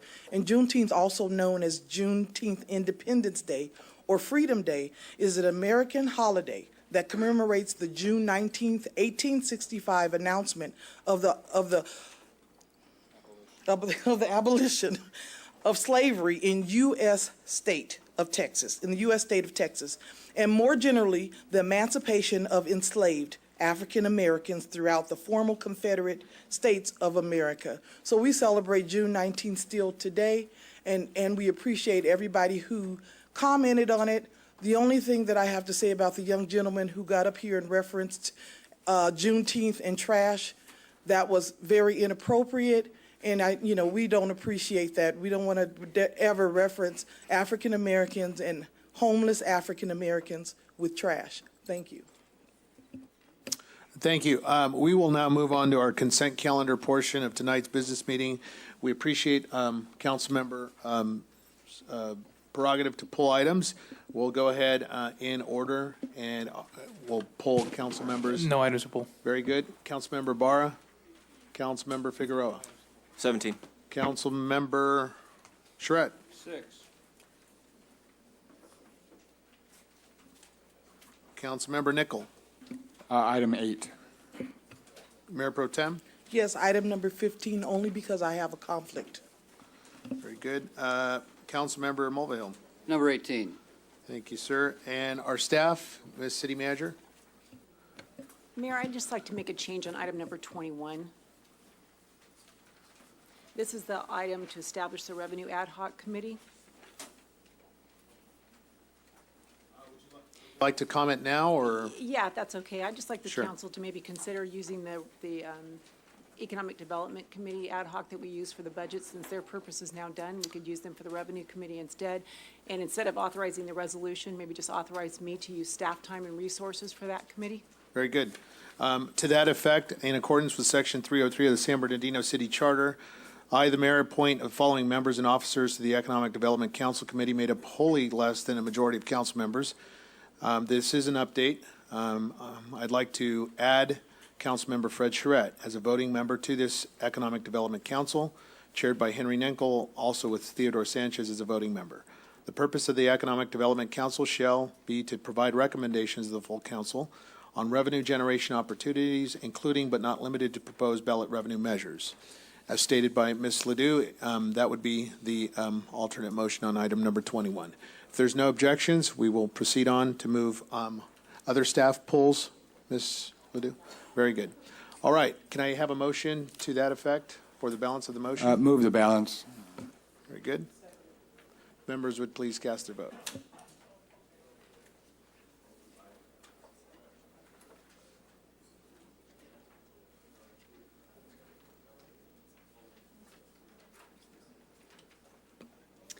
Okay, on the consent calendar, the motion to approve was made by Mr. Nichol, the second by Ms. Richard, and the item passes 6-0 with Ms. Ibarra absent.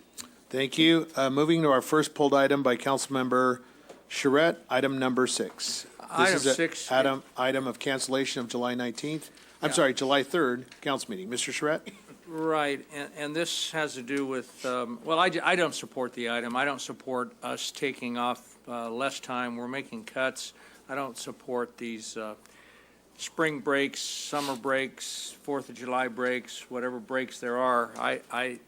We have 2 meetings a month, and I think that we ought to be able to do that. So I won't be supporting item 6. Very good. Mr. Mulvihill? Charette, go ahead. Yes, I have to agree with Mr. Charette. We've got a lot of work to do. In addition to that, we never have a problem getting public comments, and this simply eliminates one more meeting in which we could hear from the public about their concerns. But the point is, we have a lot of work to do, and taking time off, unless there's a substitute. But my understanding is that this is just going to eliminate one meeting in July, so I'm going to be voting against this.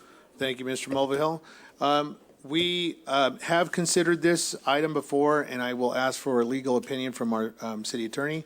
The prerogative of the chair that sustains that we already have deliberated this matter. It's been approved by council. And Ms. City Attorney. I found 2 agenda reports from previous meetings, I think dated January 20th or 21st, as well as one in February, in which our former city manager had indicated that with the council's approval of that item, that these matters would be handled administratively.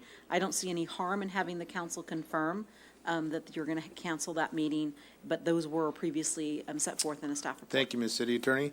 If there's a motion for approval on the floor, motion of item number 6. Move to approve. Is there a second? Second. All right, if members would cast their votes, please.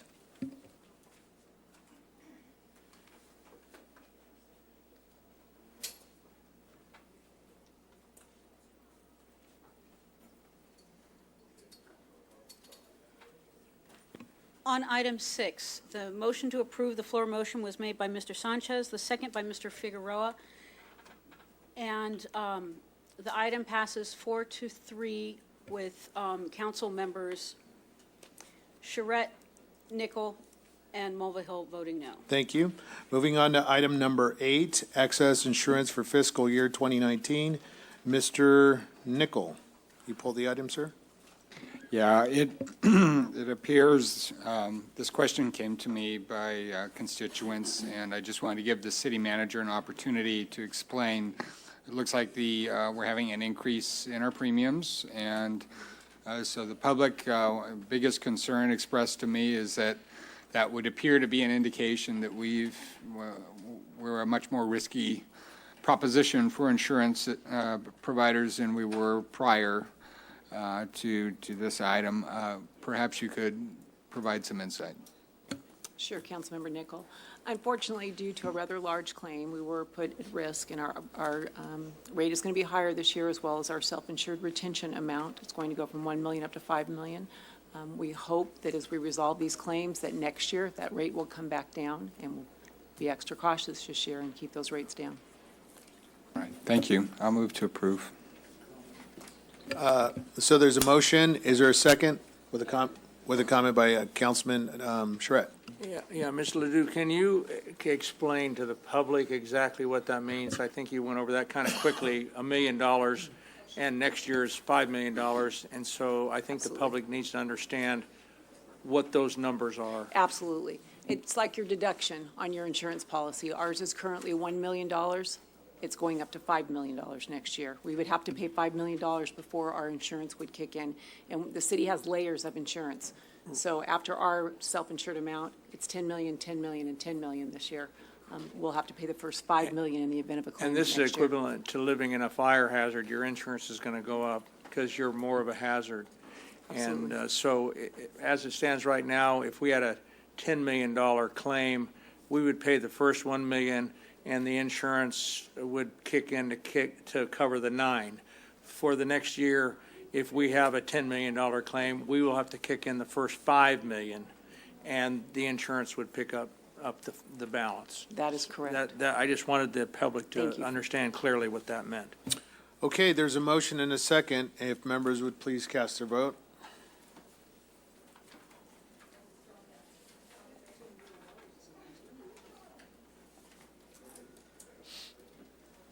Okay, on item 8, the motion to approve was made by Mr. Nicholas, second by Mr. Mulvihill, and the item passes 7-0. Thank you. Mr. Prince, can you help me? Shut that mic off for me, please. Thank you, sir. Item number 15, there's a conflict with the abstention noted. Move approval. Second. Ms. Richard, would you need to leave the room, or if the conflict is noted, your advice? Yeah, if it's a consent calendar item and it's not going to be pulled for discussion, you can act on the item and she can remain. Very good. Members would cast their vote.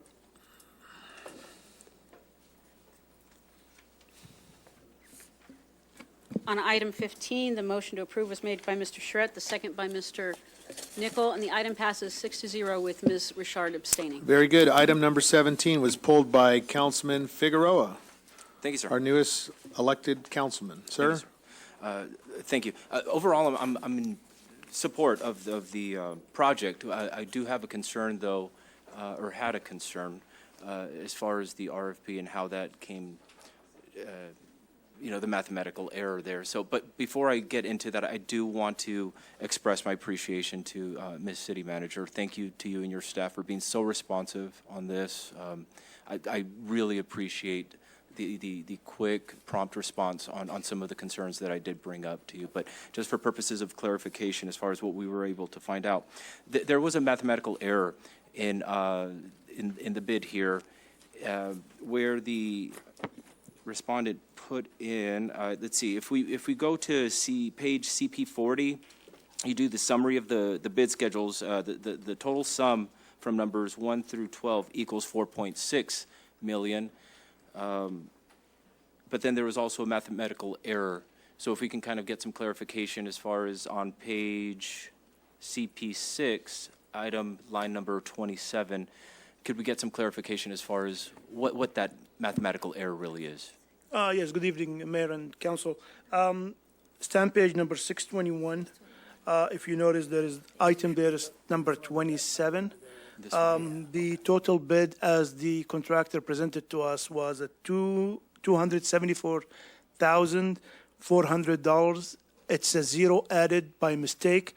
If you take the unit price by $686 and you multiply that by $40 a unit, this come up to $27,440. So it's a mistake transferring the number into this column. So when we completed the bid, that was a difference of $246,960 in favor of the All-American Asphalt. And that would then make them the lowest? That will make him by the lowest responsive bidder as called by the public contract and public bidding. Is there any dispute? Is it being disputed or is everybody in agreement with? We discussed it with both contractors, Marish and All-American. Marish did agree that's it's a mathematical error and that All-American is the lowest bidder. It is also my understanding, walk me through the local vendor preference.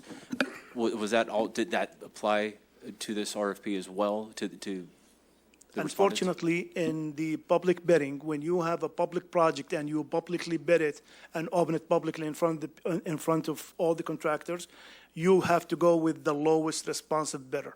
There is no preference giving to any local or, we have contractors come from San Diego and they be the lowest bidder. But it's by public law and by the public bidding law that is, we have to go with the lowest responsive bidder. Thank you. Ms. City Attorney, can you help us? We appreciate our staff, but the issue is the local preference. Mr. Kishta brings up a good point here.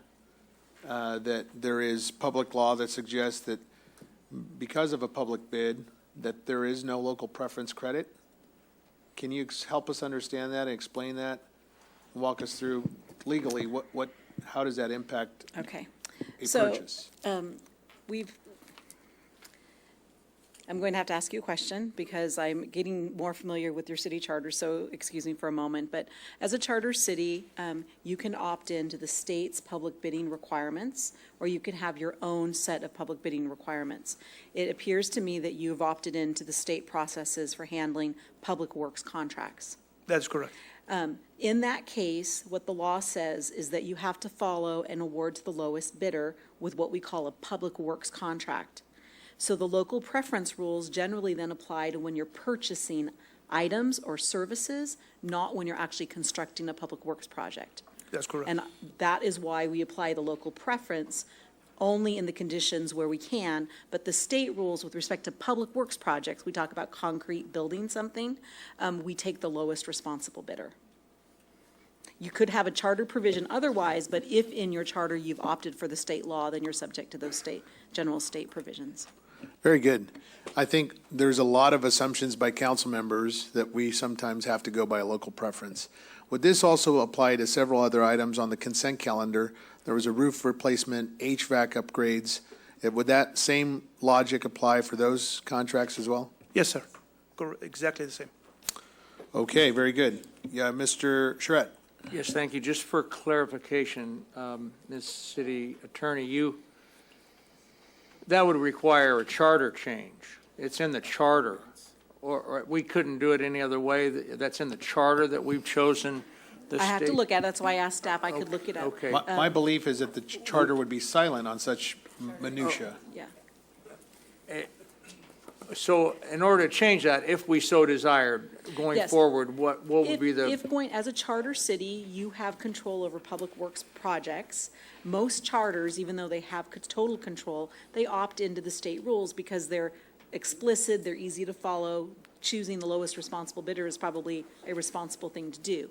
If you wanted to completely overhaul and design your own public works project bidding rules, you can do that.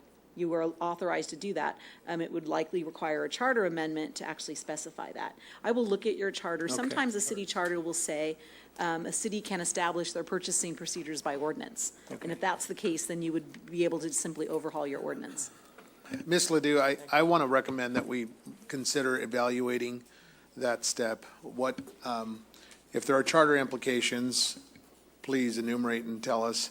But then if it's an internal policy procurement procedure that we can update, the value for residents is that we need to get best pricing.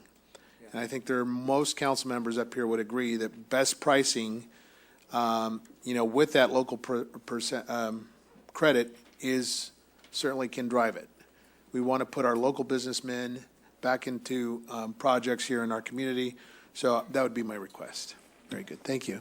Again, just to say thank you, because I kept trying to add the numbers from all the bid schedules, and it just wasn't adding up. So thank you again to you and your staff for clarifying that. And is that a motion for approval? So motion for approval. I definitely approve the project. It was just that I had, the RFP that I had a concern with. Thank you so much. Is there a second? A second. All right, Basine? All right, if members would please cast their vote.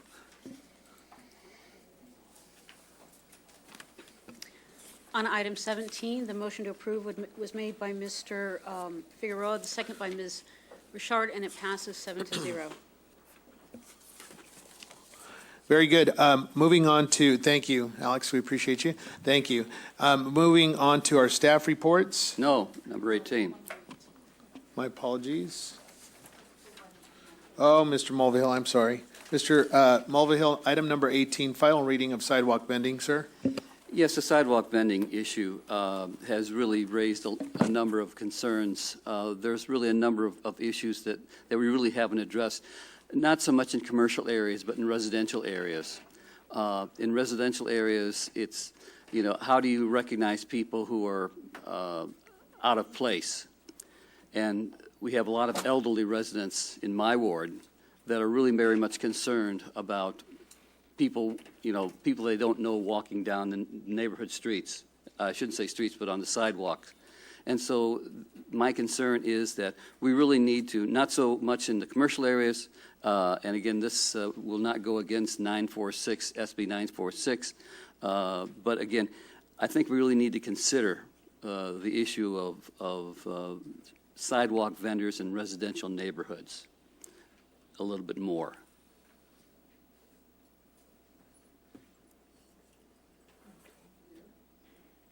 So I'd like to move that I'm not quite sure if we could pass part of it and just hold off the residential part of it so we can reconsider that. If I may, at our last meeting when we discussed this, we talked about perhaps adopting a resolution for some of those land use issues that have to do with noise and things. So perhaps you could adopt this tonight and we could bring back a resolution. I'm concerned about residential neighborhoods as a whole, not just for noise, but really, again, people that are not recognized. I mean, one of the reasons why a lot of the people in my ward call the police is that they don't recognize the person who's walking down the sidewalk. And now we're going to have street vendors and, again, not knowing exactly what else is going to be going on. So my point is that we really, I think we need to reconsider specifically the residential side of this. Mayor? Councilmember Nichol? Yeah, I know that we're considering establishing the Legislative Review Committee. I think this is a matter that would be appropriately considered, specifically the land use dimensions to this. I think there was at least one public comment this evening as well, that we may want to consider some more or less safe havens in the city where we would have a more permissive approach as well. I think all of these things should probably be bundled up into a discussion on the land use dimension. I don't want to hold up the permitting and requirements that we're moving forward on here, but to my colleague's point, we do need to address those land use issues sooner rather than later. So if I may request to the city manager, can we get that agendized for an LRC ASAP? And I'll be happy to work, or whoever's on that committee, work with Mr. Mulvihill and address those concerns. So if I'm to understand, we're going to pass this with the residential and commercial permitting? Is that what's taking place tonight? Well, my understanding is this doesn't get into the land use component of This the is the issue. regulation of. Right. Yes. This is simply the regulation. We now need to address the land use dimensions to this, which I completely agree with my colleague. Yeah. We need to get I'm looking moving at- on that immediately. At 683, page 683, under 5.30.080, number 5, it talks about sidewalk vending hours in residential zones to be conducted between 8 a.m. to 8 p.m. And so it deals specifically with residential zones.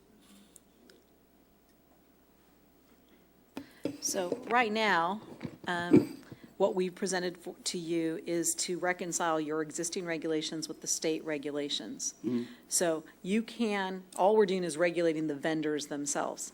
If you want to look at land use items and say, okay, we're not even going to allow any vending at all in these areas, that's a separate land use. Even if you change this tonight, you couldn't accomplish, I believe, what you're trying to accomplish. Because these are the regulating actual vendors.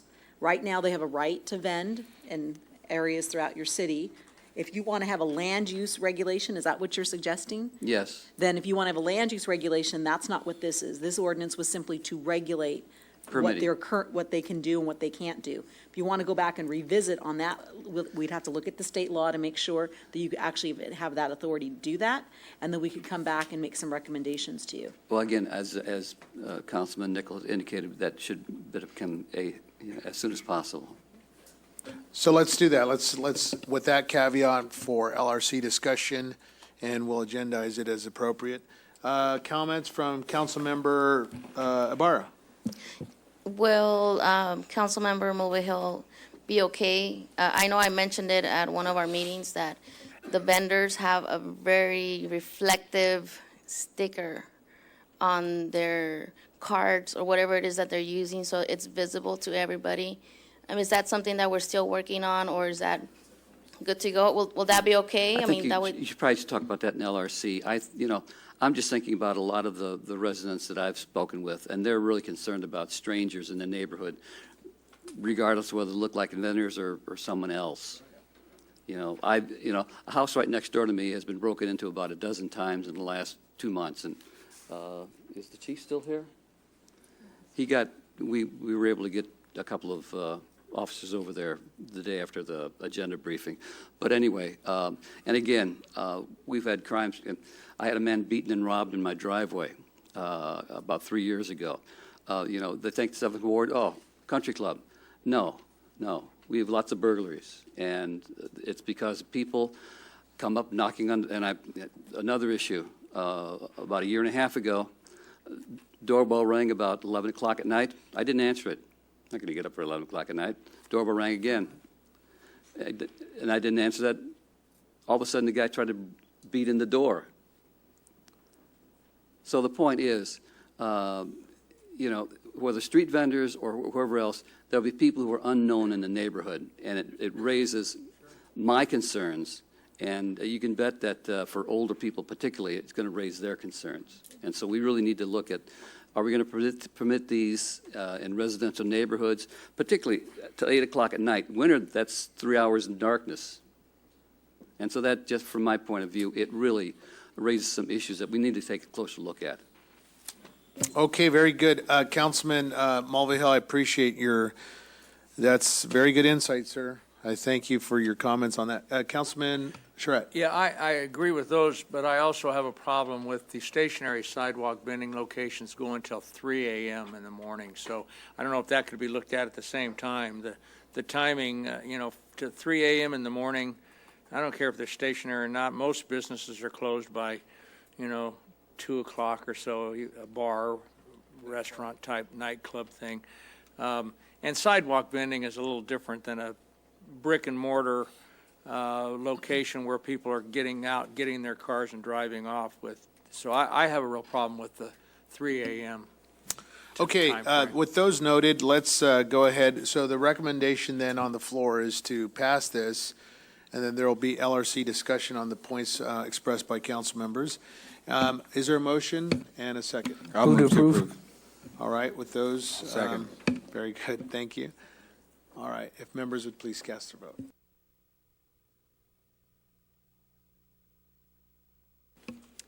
On item 18, the motion to approve was made by Mr. Sanchez, the second by Mr. Nickel, and the item passes 5-2 with Mr. Charette and Mulvihill voting no.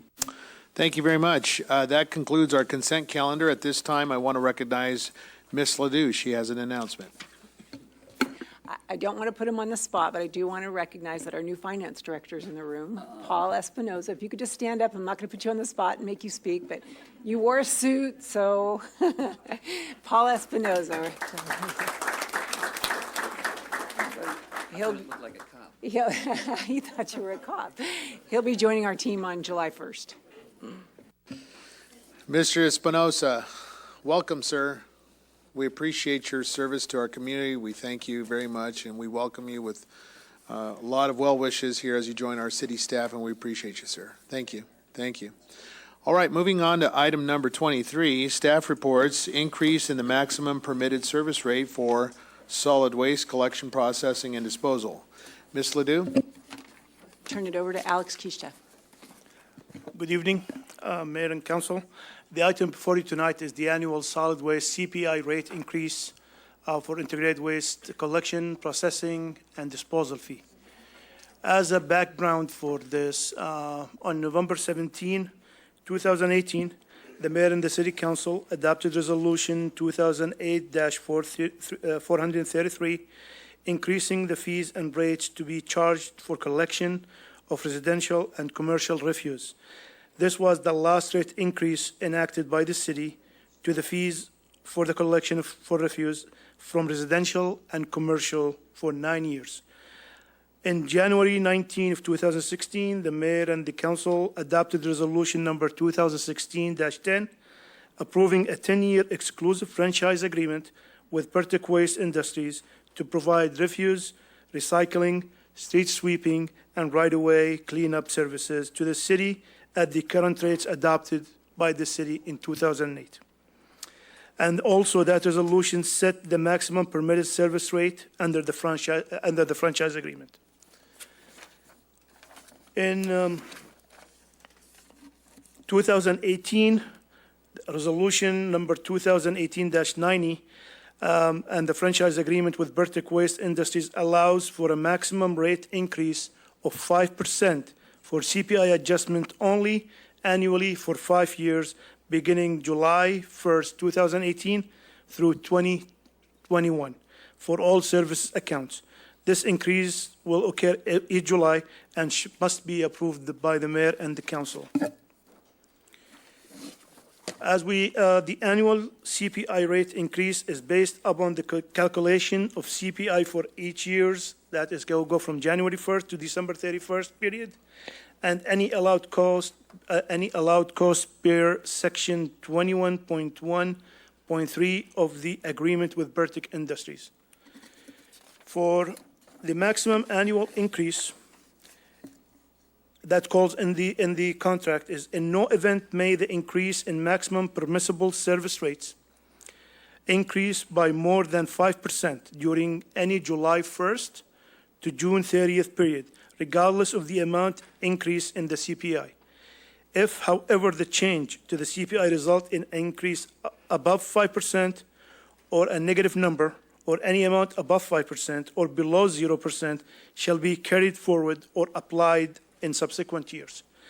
This the proposed rate under consideration for fiscal year 2019-20 included a negotiated rate increase of 3.8% CPI adjustment only effective July 1st, 2019 for all services account. That includes residential and commercial account. The next slide is just kind of what is the rates will be after the 3.8 increase for mobile home, single family, multi-family dwelling, the commercial. This is a commercial 1 cubic yard, 2 cubic yard, and this is that go for recycling and green waste, and this is goes for food waste and the roll of services. So the recommendation before you tonight is to approve resolution of the mayor and the city council of the city of San Bernardino approving the increase in the maximum permitted service rates for integrated solid waste collection, processing, disposal, and related services for fiscal year 19-20. With that, I'll be happy to answer any questions. Thank you, Mr. Kishta. This is an agreement that was entered into, and you have the staff documents. Council members, are there any comments or questions? Councilmember Ibarra. Can we bring the rate down just a little bit? People are, once again, I came, I believe last year or 2 years ago as a constituent myself, and the concerns, as we heard them today, is the trash all over the city. Not only the trash, but also the street sweeping. And when I got elected into office and I got sworn in, I had a meeting with our city manager. And I said that the second ward, a lot of the constituents want to have those street sweeping signs up. It's been 6 months since, and it hasn't happened. So I'm wondering if Bertec is willing to cooperate and just bring it down a little lower, because we are increasing rates on our taxpayers here on our residential homes. And they're struggling as is, and we're not providing the services. So, I mean, this is in the contract that right-of-ways will be cleaned up, that we will do the street sweeping, but they're going around, and in order to avoid going around on the street sweeping, we need those street sweeping signs. So something that can help. I mean, I feel like we're just taxing our taxpayers, and we're not giving them their service. Those are just my concerns that I have. Thank you, Ms. Ibarra. Appreciate your comments. Mr. Kishta. Yes, sir. Response? According to our contract with Bertec, the maximum that they can charge is 5%, and we negotiate with them and got them back to the 3.8%. I think that is moderate for what we have. It's not that much of an increase like 5%, but this is the negotiated rate as we have right now. And for that, I would like to see cleaner streets, especially in the main arteries of our city. I want to be able to see that we are finally moving forward and getting those street sweeping signs up in the second ward, especially in the second ward. I mean, that I volunteered the second ward. If we can be the guinea pig, I don't mind, but we do need those cleaner streets. A lot of the trash is piling up on our storm drains as well, and that's because they're not being cleaned up. We have the illegal dumping, and that is part of the contract. And if we're going to follow the contract, we expect them to follow the contract as well. We have a meeting with Burtec every month to go over these issues, and we'll bring it up for them. We'll take care of that. Thank you, Ms. Ibarra. I want to send my deep appreciation to Burtec. Burtec is a good community partner. They have been very cooperative with us in this past agreement. We appreciate all of the trash services, not to mention some of the hauling and the free services that they provide our community groups. And so we're grateful for their generosity and their community engagement here in our community. Mr. Nickel. Yeah, well, I want to echo that. I know Burtec has been very responsive. We've had a number of issues, certainly in our area of the city, and Burtec has been very helpful. I know with our quality of life team, they've been very engaged, and I just appreciate the fact that we've got a good responsive provider for this service. I did have a question regarding the CPI specifically. I know there's multiple CPIs. Do you know which one they use? There was a question from a constituent. I didn't have a good answer.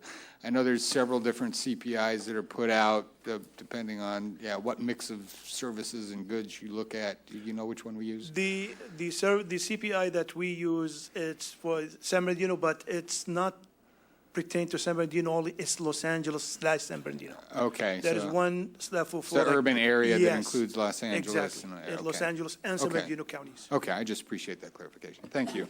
And John, I'd like to make a comment. Thank you. Councilman. No, I think that Burtec has done a much better job providing us with trash services, street cleaning than the city could provide itself. I think it goes without saying. I said this before. You know, government simply can't provide the same level of quality services that private business does.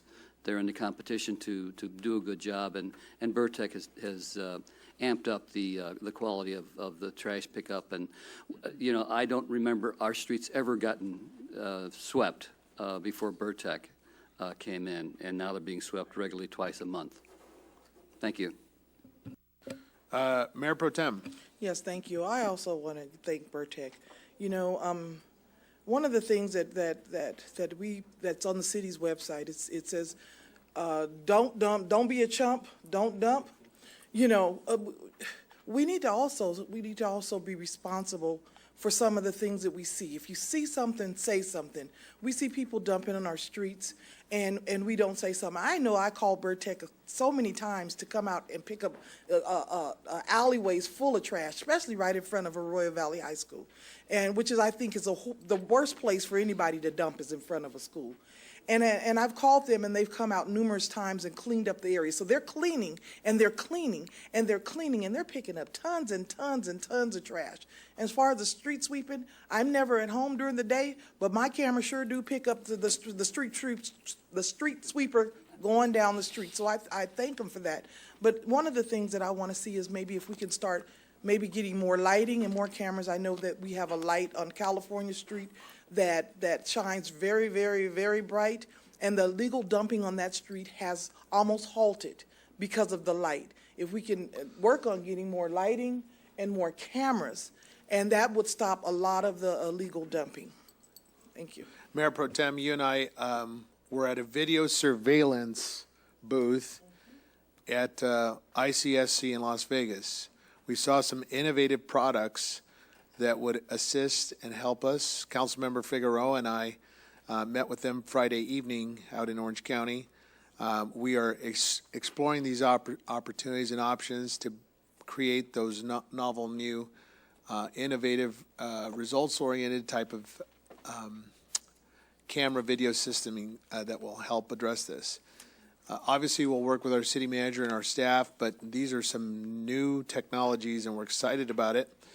Also, they have offered to extend an invitation to outfit the public library at Feldheim Library and the upcoming move.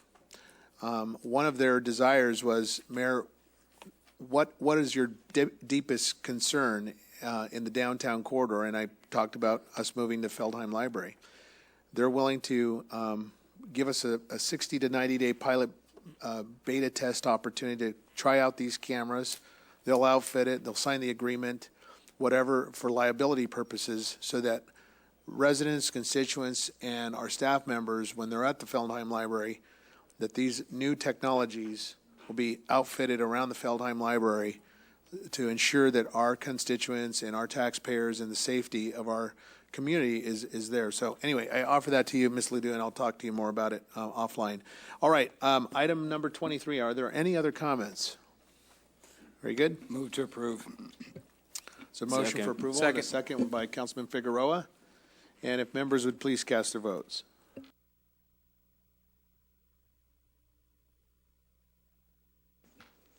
On item 23, the motion to approve was made by Mr. Nichol, the second by Mr. Figueroa, and the item passes 6-1 with Ms. Ibarra voting no. Okay, moving on to item number 24, NUSA Conference, Opening Doors of the Future. We appreciate the council members, two council members from our city attended the event in Palm Springs. We appreciate the council members' time. I know that they probably used some of their personal time and vacation time at their work. They're not full-time employees here. Councilmember Barra, you have a oral report, ma'am? Yes, how many minutes?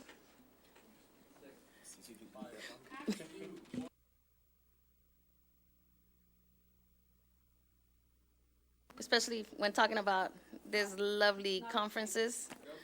Okay, so I went to the 44th annual conference for neighborhood associations, opening doors to the future.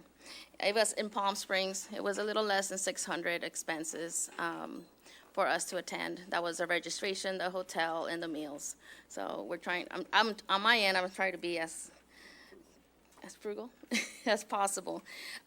What I took away from these meetings, every time I go, you learn something new. A lot of it has to do with collaboration with your neighborhoods.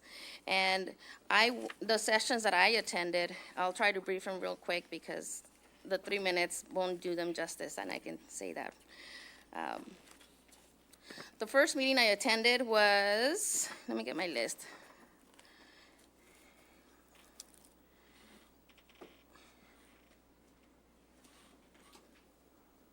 Sustainable, healthy neighborhoods and community engagement through diverse partnerships.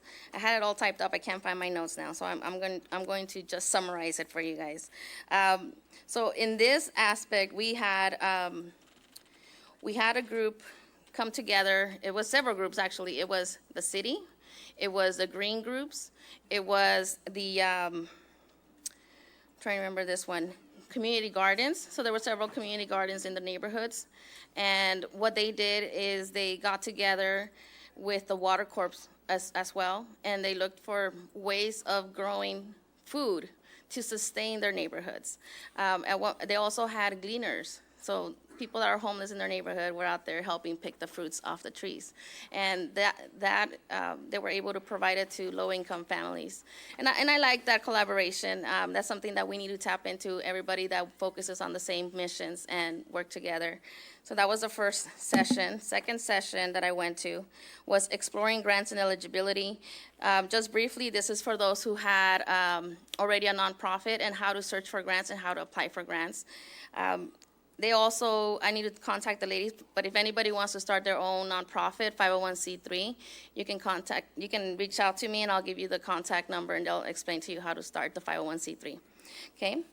Session number 3, I had the art of collaboration. On this one, this was the city of Riverside that gave their presentation, and actually we are getting to that point on our end as well. So basically what it is they offered small grants for neighborhoods to do their projects, whatever it is to beautify their neighborhood. If it was $5,000 or $500, the groups would have to apply for them on a yearly basis and then follow back up with the city and give them the results of their work, how they stretch the dollar that they received. And this is something that we recently approved with the Neighborhood Association Council. So we're right on line, on target with bettering our city. We're offering the matching funds, but they had something called a small spark. That was their program, and they got money from CDBG general fund, but it wasn't that much. Just ways of how we can improve our neighborhoods without much money. The session 4 I attended was Neighborhood Public Safety Initiative. This is actually out in, I believe, Tallahassee, Florida, and it was public safety, law enforcement, with the neighborhood associations, Neighborhood Watch, all working together, and I believe this one was Public Works as well, to improve the neighborhood. And this is where I got the idea, if anybody follows me on Facebook, of walk a block. You would get people from the certain neighborhoods to walk with you and just make a note of everything that needs to be fixed, whether it's a neighbor that needs a home that needs to be fixed, if they need lawn mowing, how we can come together and help them. That's Neighborhood Blitz. But walk a block is just every little citation. I know we're having the budget cuts, and everybody mentioned code enforcement, CPS, but we can also collaborate with our PD with pointing out the issues that we have in our neighborhoods, especially if there's an area that we know where there's crime, we can point out where we can install a camera easily. So that's, again, collaboration. Session number 5, there was 2 great sessions that were right next to each other. So I got my flyer. The one that I went to was the neighborhood traffic. Where's this one? Sorry, guys. I'm sorry with this. It's the Working Together Building Partnerships for Effective Community Outreach. But what they did, they created what they call Neighborhood Traffic Safety Alliance. That program actually started back in 2001, and they've been building on it. So with the alliance, they use program funding from general fund, the real estate excise tax, and street funding revenue. And those amounts can go up and down, but that is also for small projects that can help with traffic calming, whether it's drawing on the curves, putting a median, building sidewalks or bringing them together, building narrower streets. So it's a community, again, coming together, and this one is with Public Works as well. And I like what I got, and I have my flyers if anybody would like to read about it. The other one, I didn't get to go to it, but I got information for the law enforcement volunteer program that they have, and it's also in Vancouver, Washington. So these 2 sessions were from the same city, and this is an advice from the chief of police himself. He says, what advice would you give a community member interested in presenting a potential law enforcement volunteer program to their chief of police? With our police having some cuts and boots on the ground, it's a good idea to also collaborate with them as volunteers. So he said, I would guess most chiefs are interested in building relationships with the community. I've always seen programs such as ours as a very easy way of doing this. Each citizen volunteer becomes familiar with the police department and serves as an ambassador to the police department back into the community. Our volunteers are engaged in the neighborhoods and other activities in the community. If they're able to connect with the police department, they grow that relationship way beyond anything else would do. This is straight from the chief of police from Vancouver. And I thought that's something that we're also working with the Citizens Patrol and volunteer citizens that we have. We also have some volunteer code enforcement officers. But anything to make our neighborhoods much safer. And the last one, and I'll show you this one. It's called, hold on. Sorry, wrong section, you guys, real quick. Sustainability without reinventing the wheel. I got this brochure called from the Share Foundation. Their focus was to stop the crime, violence intervention plan. And they have a wheel of partners in the community and how they can stop the violence in the city, which had community involvement as one of the aspects, and the other one's family support. And this one, as I was reading it, I thought we can also apply it towards our homeless issue that we have in our city. We work on mentoring, being mentors and role models, providing reentry, so people that were formerly incarcerated or even the homeless, bringing them back into society. We can build neighborhood watches for cleaner neighborhoods. and family support, parenting and life skills, jobs and targeted education, mental health, and substance abuse. So all of these go hand in hand, not only with the crime, but also with our homeless. And it's a collaboration with the educational system, the nonprofit agencies, families, public and private sector leaders, healthcare and mental health providers, the justice systems, law enforcement, government, media, and faith-based groups. So that's the last one. And then I just took a tour at the very end and got to see the 100 years worth of Palm Springs and their famous neighborhoods and who got to live in those homes. And the reason why they're the City of Stars is two things. Besides the famous people that are there, instead of being in Beverly Hills, one of the mayors made it a point to not put a lot of lights. I know on our end we want the lights, but in Palm Springs they don't want lights because it takes away from looking at the stars at nighttime. So it was a nice presentation. I encourage you all to attend. Thank you. Thank you, Councilmember. We appreciate your attendance, and we thank you for your report. Councilmember Nickel. I think my colleague covered a lot of it, but just so the public understands, Neighborhoods USA is a national organization, and every year they host a conference in a different city. When I was first elected, I reached out to one of the mayors here locally, mayor of Riverside, and I asked, well, what organization should I get involved in? And at that time, then Mayor Loveridge said, well, you need to get involved in NUSA. I was like, well, what's NUSA? What's this Neighborhoods USA organization? Well, coming to find out, it is really, I think, an organization that I highly recommend other cities get involved in.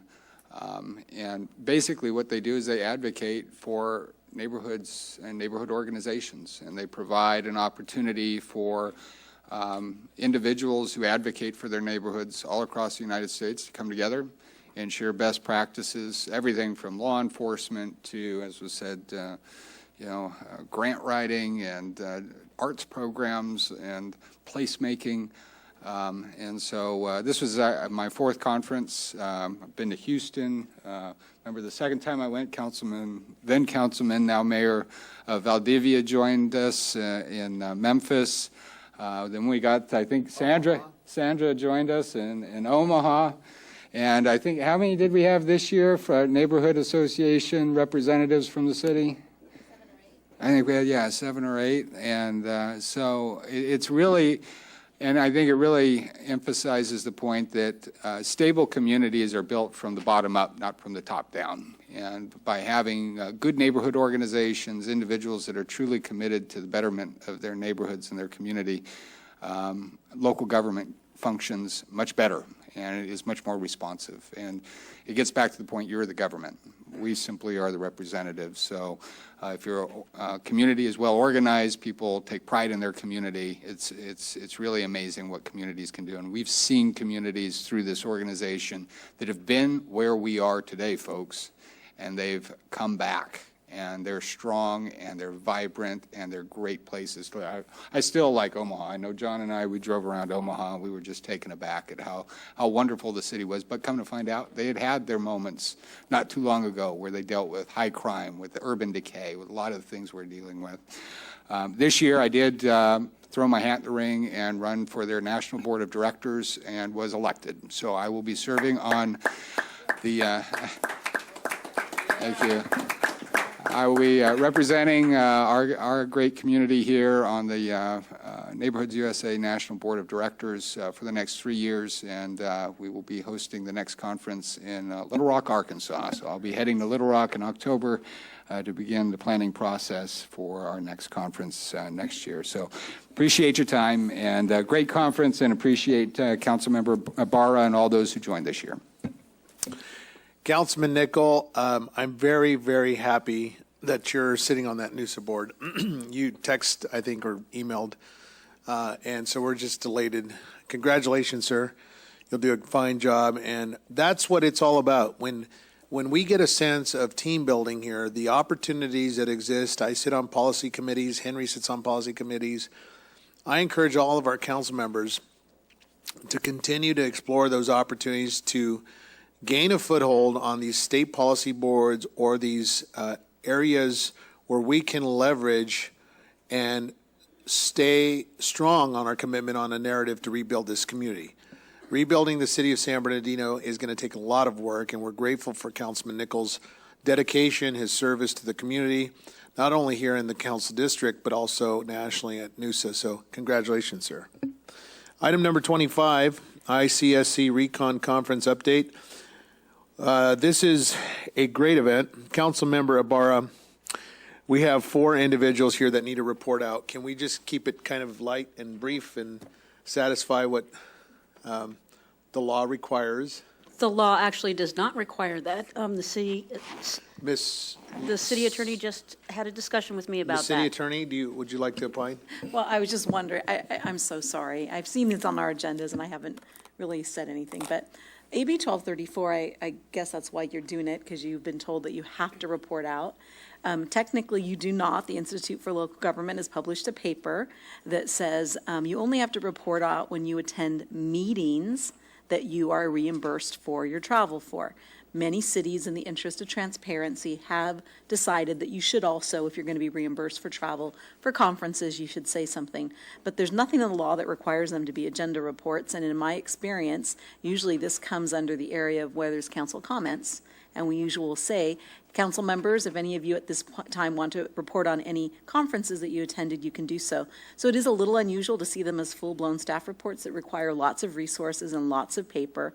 And while we were talking, I did have to admit I sent an email to your city manager about that. Very good. Thank you, Ms. City Attorney. Item number 25, I believe there's substantial backup material. All of our expenses are public, and if there is, I'd like to just move forward. If a council member would like to, let's be brief, 30 seconds, give your quick narrative, and if not, then we'll just move the item. Councilmember Ibarra, would you like to say a few Yeah, words? this one will be brief. I did go to one of the sessions called Take Charge EVs, electric vehicles, at the shopping centers. I've seen some around in the city, but not enough. There's new chargers coming out, you guys, that you can charge your vehicle within 10 minutes, fully charge it. It's just a matter of us, seeking that opportunity. So that I found that as a good meeting. I went to others. I couldn't get into the opportunities and opportunity zones. The whole city is an opportunity zone practically. It was overfilled to a second room, and by the time I was able to locate the second room, I wasn't able to go in, but maybe Mayor was there. And what I ended up doing is talk to the retailers in the area, talk to the developers, talk to real estate out there, and try to pitch our city as a opportunity zone. We gave them an RFQ that we had for Carousel Mall.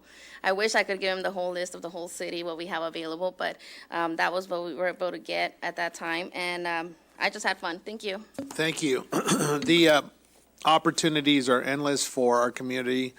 I was engaged with several retailers, developers, and I was at times double, triple booked for breakfast, lunch.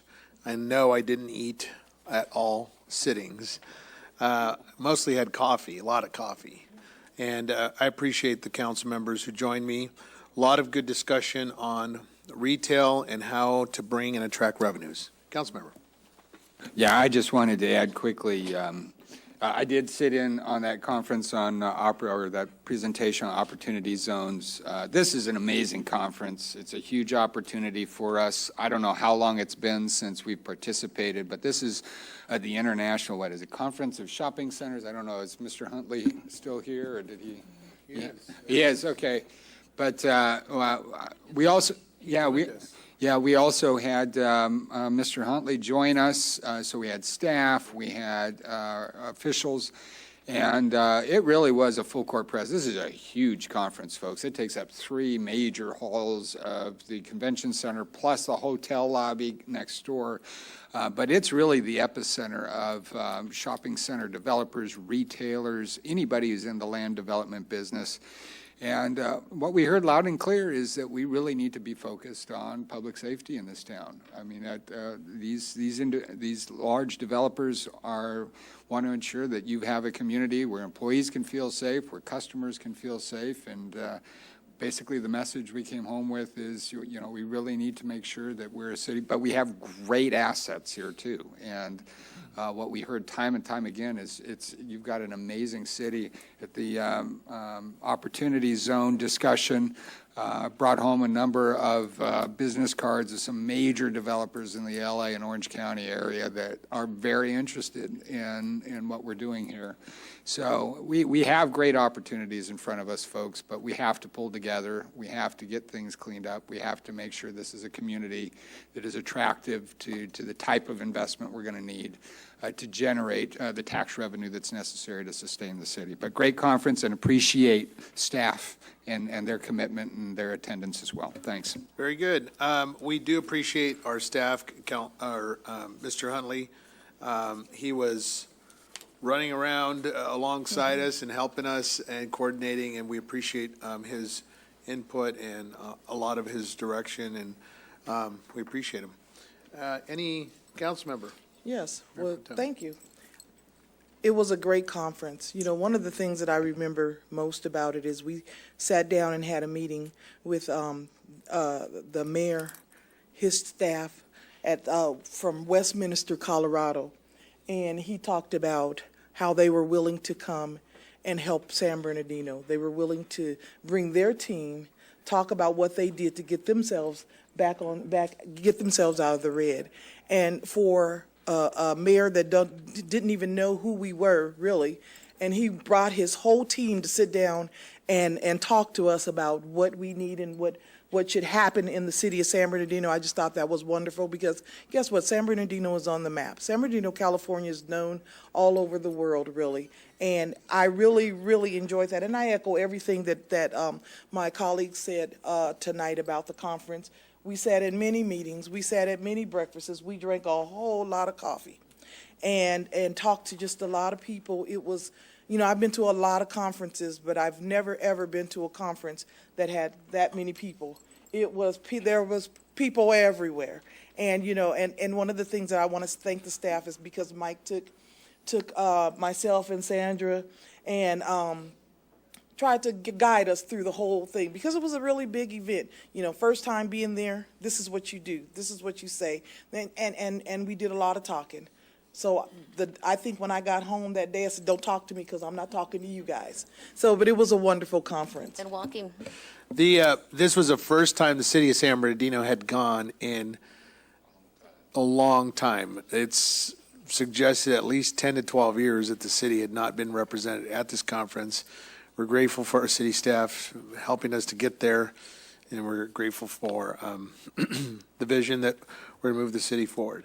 All right, item number 26, reconsideration of item number 20, agreements for visual and performing arts grant recipients. Madam City Attorney, you have a update on this? Yeah, I simply brought this back to you because we had gotten into some discussion about how the council had voted. I received numerous questions and comments from a number of council members, as well as from the city clerk, and I just thought that we should bring this back so you'd have an opportunity to address it. Also, I will advise after this meeting, I'll begin to work with the city manager on actually preparing some meeting rules and procedures, because I'm deferring to what we call common law, which is kind of ancient cases that come forward, and I really think the council should have an opportunity to make decisions on how you want this to operate. So the item is really just brought back to you for your to review it. Thank you very much. Council comments. Councilman Figueroa. To the city attorney's office. So if nothing is done and the previous vote remains, what would actually happen? So as I what would be clarified the in the interpretation staff of the city report, part of the confusion is that there were 3 motions at one point that were pending, and I will admit that I think there was some confusion there. But ultimately, there was a vote on the last motion, and that vote actually failed because there were 3. It was a vote of 2-3-2. So 3 members. So even if the members are not, you would need positive votes to carry it. Don't ask me why, but in my mind, we'd had a tie because we'd had a tie for a long time, Councilmember, and I apologize. But because there were 3 no votes, there was no action, so it wasn't approved. And so is it my understanding that if it is to be reconsidered, it needs to come from a member of the majority of? Correct. So Councilmember Figueroa, yourself, your other 2 colleagues could do that this evening. Well, then I would like to make the motion to reconsider this item and bring it back before the council. Second. Okay, there's a motion to reconsider from one of the council members who voted not to pass it, and we appreciate it, Councilman Figueroa, with the second by Councilman Mulvihill. All right, Councilman Charette. Sonia, with all due respect, I have to disagree. I haven't gone back and looked at the tape, but I distinctly remember, and I don't support reconsideration. I want to leave it as it stands, based on what I distinctly remember, and I could be wrong. I did not go back and look at the tape, but it was a 2 votes yes, 3 votes no, and 2 abstentions. And if I'm not mistaken, you on more than once asked the 2 people, indicated that the 2 abstentions would count as yes votes.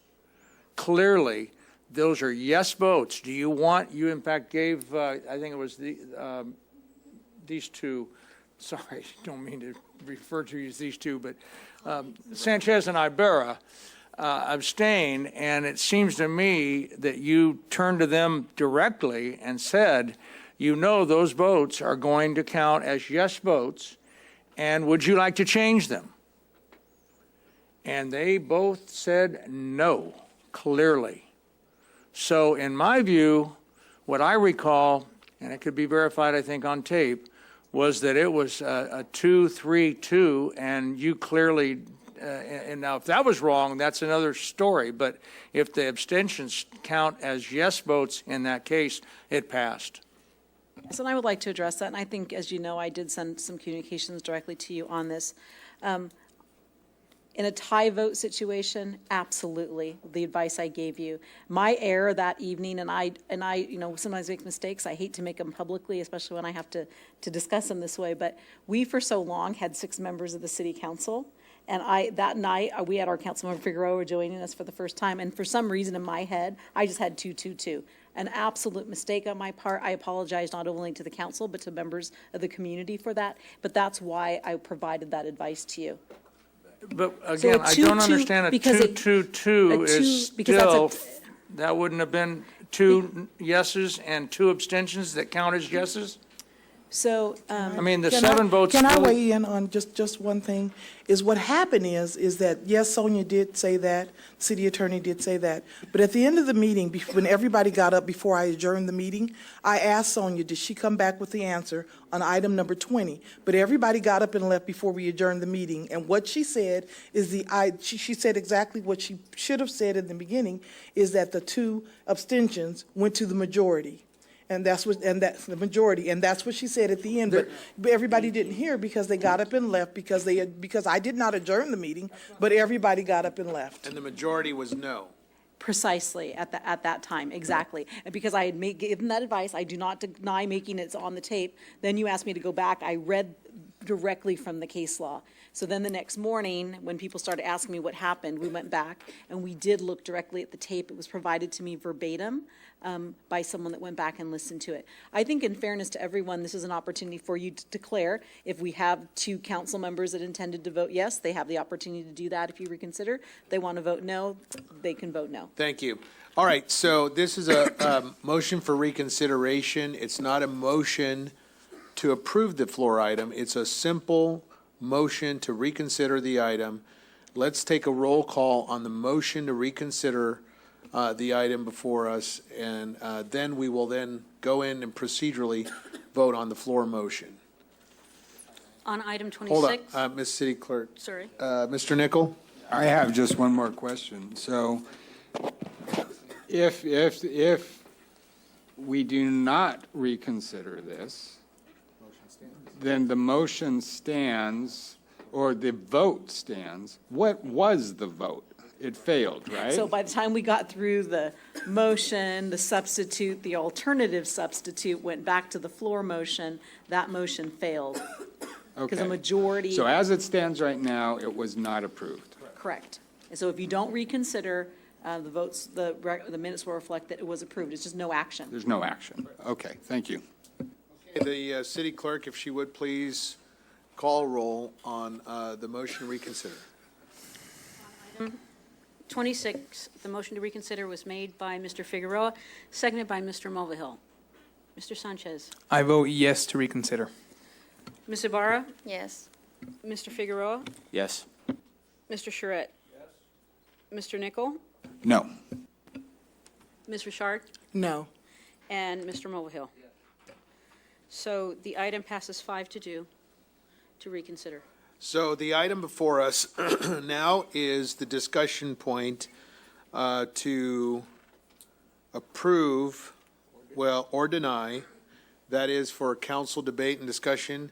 We'll open up council consideration, comments, and suggestions on the matter. Mr. Charette. I move to approve. I don't see that there needs to be a lot of discussion. Maybe there's been some change of mind or change of heart, but I move to approve. Okay, there's a motion to approve the $300,000 for the packet page, and a second by Councilman Mulvihill. Are there discussion points? Very good. If, council member? So after that meeting, I did meet with my commissioner, and she showed me some of those packets. We didn't get all the information that our commissioners got. A lot of those applicants actually had matching funds. So, I mean, that's something that I know Mr. Henry Nichol raised, and that was my concern too, is if that was a stipulation, somehow it may have slipped. But they did provide their financials when they went through the commission, so I want to change my abstention to a yes. Well, Ms. Ibarra, we're going to take roll call on, you don't have an abstention recorded. This is a brand-new motion. The clerk, if there are no, well, let's do it because of oral, because it's a good record. It's easier for us. If there are no more discussion points, the motion is to approve these $300,000 of fine arts grants. And if you would please, Ms. City Clerk, call the roll. Yes, the motion was made by Mr. Charette, seconded by Mr. Mulvihill. Mr. Sanchez. Yes. Ms. Ibarra. Yes. Mr. Figueroa. No. Mr. Charette. Yes. Mr. Nichol. No. Ms. Richard. No. And Mr. Mulvihill. Yes. The item receives a 4-3 vote. Thank you. Passes. Moving on to item number 27, the amendment to legal services agreement with Best and Krieger. Ms. City Manager. Thank you, Mayor. We have prosecution services that are about to expire on June 30th with Jones and Mayer, and BB&K has offered to lower their rates for these services, to provide these services to us. We'll either look at other services or stay with them. So that's the purpose of this item. We're simply amending the legal agreement with BB&K to provide prosecution services at a lower rate.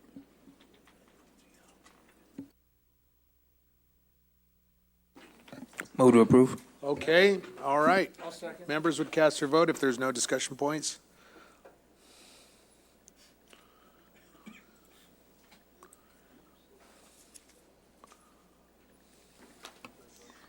On item 27, the motion to approve is made by Mr. Sanchez, a second by Mr. Charette, and the item passes 7-0.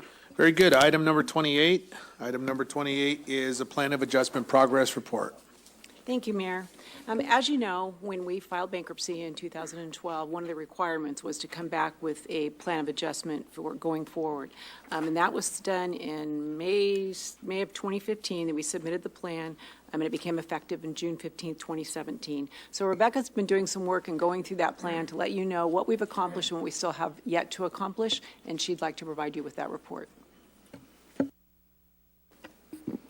So, Mayor, members of the City Council, we're providing you with the update, as Terry had mentioned this evening, to reacquaint you with the plan of adjustment, provide you with a summary of progress that we've made in the implementation of that plan, and then also to give you an update on the 10-year financial model based on the city's current operations.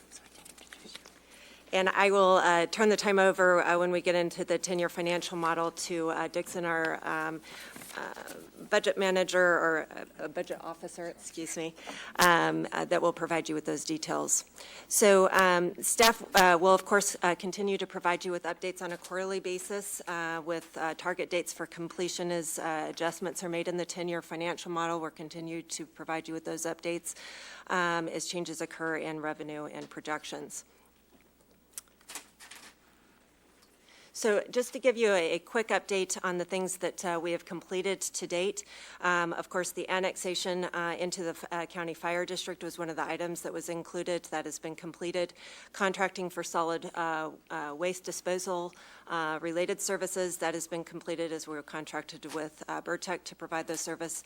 Contract for city attorney services, which we have done with BB&K. The city charter reform has been completed. We have had a replacement of 32% of the city's aging fleet with an investment of $4.1 million since the plan was filed. It is important to note that in this fiscal year's budget upcoming, we have not set aside any general fund dollars for continued fleet replacement, but hope that we'll be able to find other funding to help supplement that on an ongoing basis.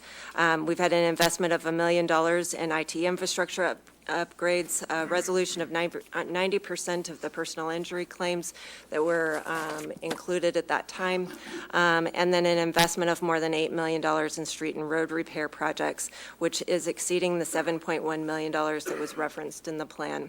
As Alex has mentioned to you in prior reports, there is an intent in this fiscal year to come back with an updated, completing an assessment and coming back with an updated list documenting the current condition of our streets and roads, which I think will be an important piece moving forward. Ongoing projects, of course, we're continuing our efforts to streamline operations and modernize service delivery and looking at every service line. Continued investment in fleet and information technology as we have funds available.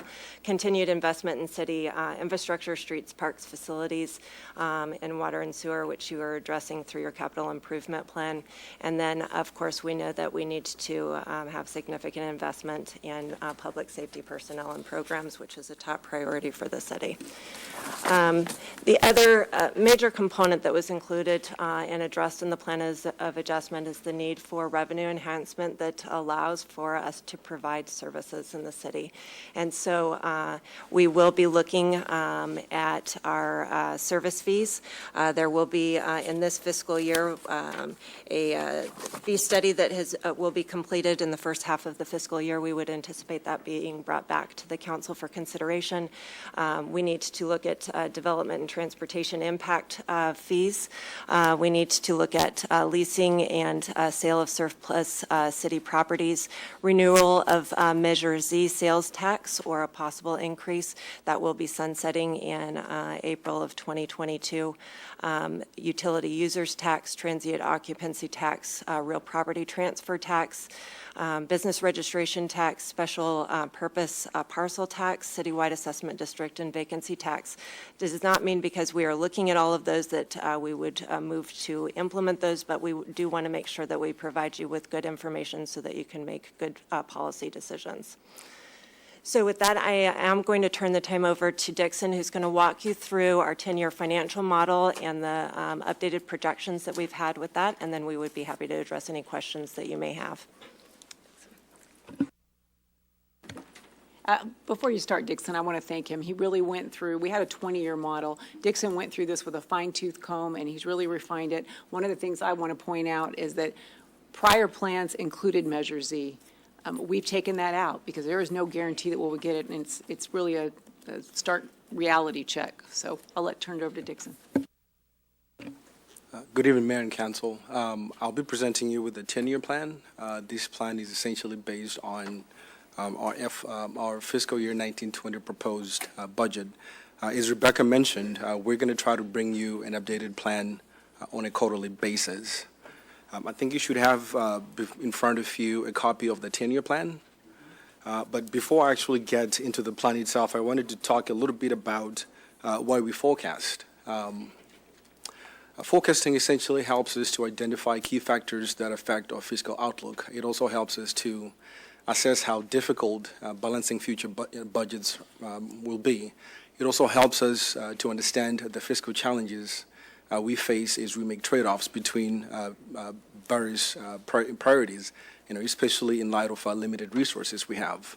But when it actually comes to doing a forecast, on paper, it looks very simple. We project revenues. Those revenues are based on very specific drivers that we look at, and from there we subtract expenditures.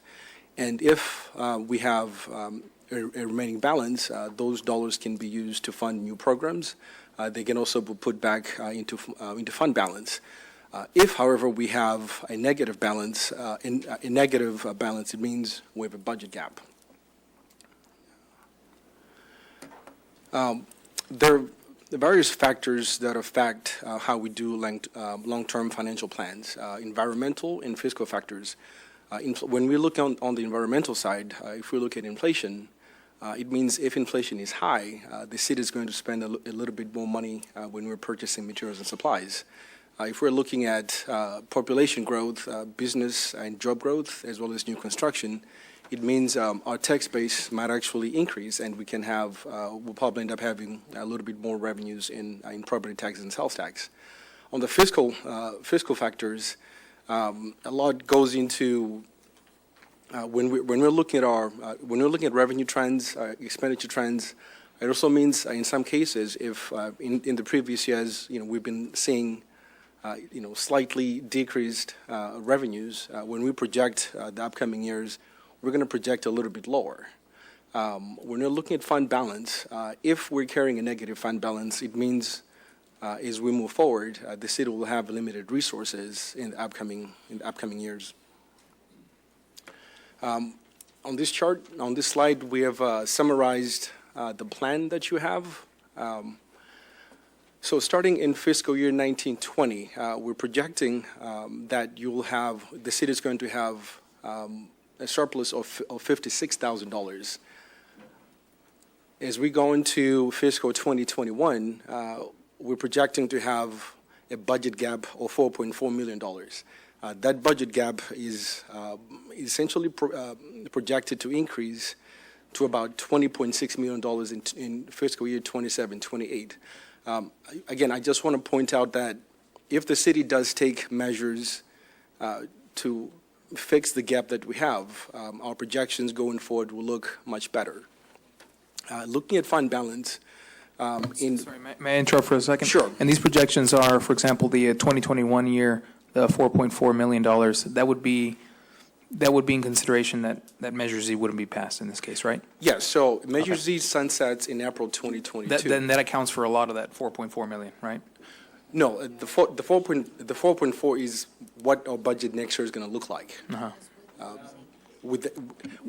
Measure Z expires in April of 2022. Yeah. So what you're seeing for 2021 is what we're projecting our budget to look like. Not including Measure Z. It does include Measure Z, including Measure Z. So it'd be $8 million worse okay. Yes. And looking at our fund balance, we're projecting to end the upcoming year with a positive fund balance of $25.8 million. As you can see, that balance does start decreasing in 21-22. It decreases to about 12.8, and again, all the way along there, we're not including Measure Z, which accounts for about $8 million. So we need to add $8 million to all that red ink. Correct, and if you look at 21-22, we get 9 months of Measure Z? About 10 months. 10 months of Measure Z? So it's really hit you in fiscal year 22-23. 22-23. So as you can see, in fiscal year 2022-23, we essentially run out of money. We start going into a negative balance of 5.5. That negative fund balance will increase to about $100 million in 27-28. Again, I want to point out that if the city does take measures to fix some of the issues we have, things will look much better. This plan is largely being driven by very specific assumptions that we have made. Looking at the revenue side, we're just talking about Measure Z. We're making an assumption that Measure Z goes away past in April 2022. If you can see in fiscal 21-22, our revenues start decreasing from 128 million in the previous year to about 127 million. It's because we're only accounting for about 9 months of revenue. But once you start getting into 22-23, there's a significant decrease in revenues there because we're not accounting receiving Measure Z. I mean, it is an unknown factor, so we're trying to do our projections on things that we can actually we can safely predict. Well, this is, Council, this is a sobering reminder of the need to begin to work now on revenue enhancements and ensure that our revenue fiscal model is, I mean, you're getting the forecast now. We need to begin planning now. The ad hoc committees will address some of these measures. The ad hoc, I'm very confident that Councilman Nickel, who chairs the committee, Fred, you're now on it, and we're excited about these opportunities to discuss these points of how to increase these revenue measures and increase. This is very sobering, and we need to be very methodical in our approach. And so I'm looking forward to have these discussions. I appreciate the model, but I'd also maybe encourage our staff to consider giving a model with a forecast if it were to happen, right? Because we get that, we understand kind of the doomsday budget here without Measure Z, but can you help us with the projections at a 0.25, 0.5, or 1%? I don't know if you guys go that far. Friday, Councilmember Figueroa and I were in Sacramento. We met with several individuals on various issues in the state capitol, but one of them was a vendor who competes with HDL, and he had suggested to me and brought it to my attention, because that was one of my biggest apprehension, is that if we don't really address our revenue issue, the city is contemplating some very serious reductions here. And so Councilman Figueroa and I were elated to hear that he'd provide some projection models. So I'll share those information contact points with you later, Terry. I would like to share with you, we did do a model, just if we do get Measure Z, we're still looking at almost $38 million deficit in year 10. And that's a quarter percent. That's quarter percent. Now, if we were to get just renewing Measure Z at 21-22, we're about even.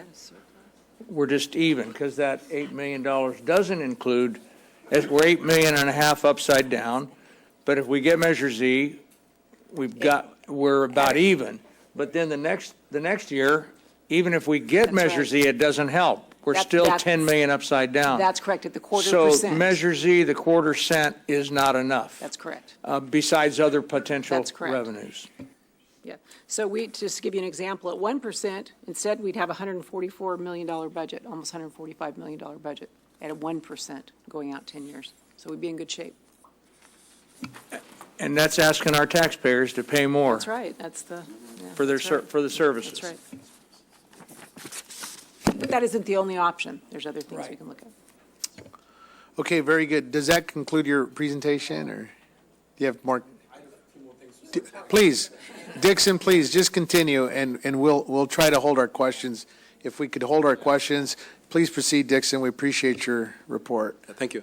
Again, some of the drivers on the revenue side, some of the assumptions we made for sales tax is we're being very conservative in our projections, because we think we might get into a recession in the next couple of years. So we're using a very conservative growth rate of about 2%.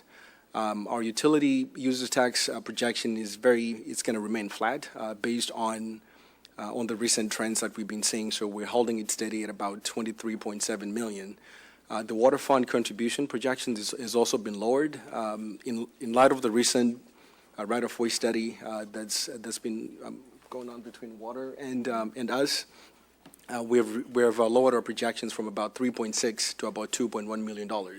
So we're going to keep that flat going forward. On the expenditure side, a lot of our projections are being driven by the CalPERS, specifically the unfunded portion of CalPERS. Starting in 2021, we're projecting that to start at about $26 million. It's projected to increase to about $48 million by 27-28, and these projections are based on projections we got from CalPERS just last week. So I think in closing, I know we're painting a very grim picture of what the future is going to look like, but we do have options. If we take corrective measures, I think we can largely avoid a lot of the things we're seeing here. Okay, thank you, sir. We appreciate it. Council members, Mulvihill.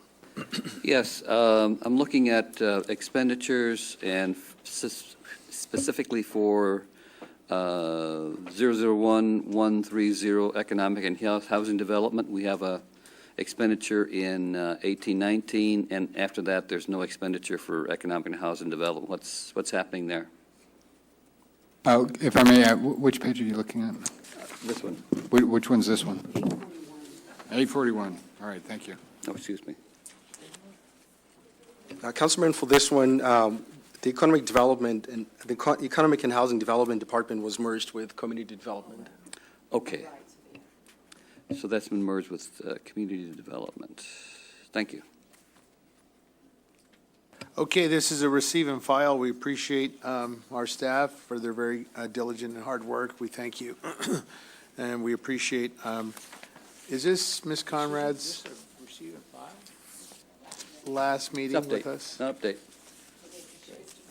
Well, she's going to present the next item, but we're going to take a break. But before we do, Ms. Conrad, we appreciate you. We thank you for all what you've done here, and you've stabilized some very, very difficult waters for us. We appreciate you, and we thank you for your service. You're a 960 employee, so what that means to the public is she was counting down a clock because of her retirement, and so we appreciate you and we thank you. Let's take a quick 10-minute break, and then we'll reassemble here in 10 minutes.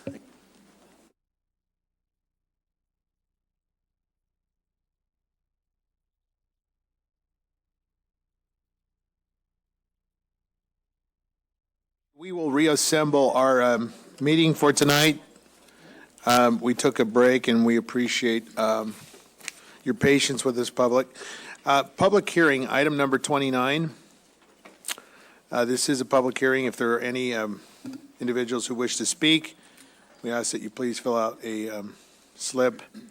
And if there's any items, if you please fill out your slip and give it to the city clerk. Item number 29 is the approval of the fiscal year 2019-20 proposed operating budget capital improvement program, appropriation limit calculation, and fiscal year 2019-2020 salary schedule. The city manager. Thank you, Mayor. As you know, we've held 2 budget workshops on May 29th and again on June 11th, where we received feedback from the council on what to incorporate in the final budget, and those items have been incorporated in the budget, and we're here to answer any questions. We didn't prepare a formal presentation because we had gone through those the last 2 meetings. Very good. We'll open it up for comments, and are there any public comments first off? Public comments on item 29, seeing none. We'll move to our council members. The items before you, we've discussed this, we've deliberated, it's gone through ad hoc recommendations, and it's now before you for our final hearing to pass this budget. Council members, Councilmember Sanchez, Councilmember Ibarra. My only comment, I'm not happy with this budget. We gave suggestions, and it feels like our concerns weren't even addressed. I did send an email at the end of May to our acting city manager, HR, and one of the requests was that we see the full picture, especially all the contracts that we currently have, when they expire, the employees we've lost, and that wasn't provided. I had a lot of concerns, and I still have a lot of concerns with this proposed budget. I just want to vocalize. Okay, thank you. Thank you, Councilmember. Councilman Figueroa. Very good. Councilman Charette. Yeah, I'm not going to be supporting this budget. I made some of the comments that I'll kind of reiterate right here. I made them at the workshops.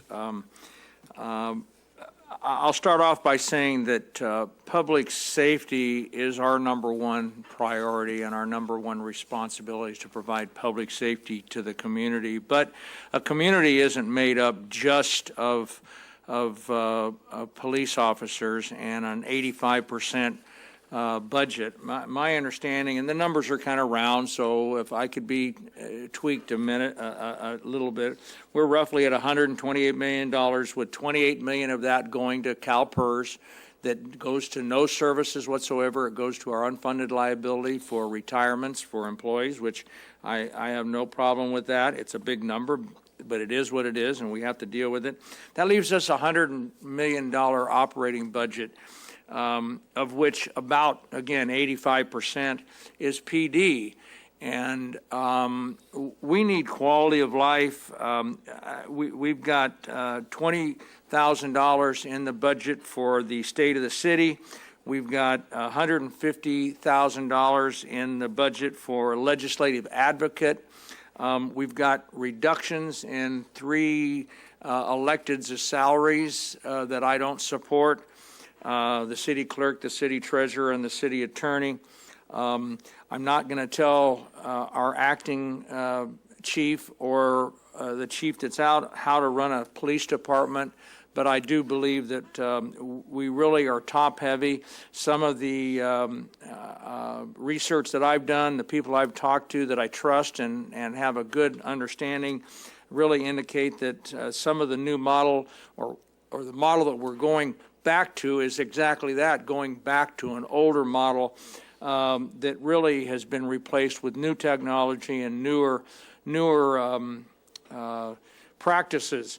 And so I'm not going to dispute if the chief says he needs 5 lieutenants or 10 lieutenants or 50 lieutenants. That's his call.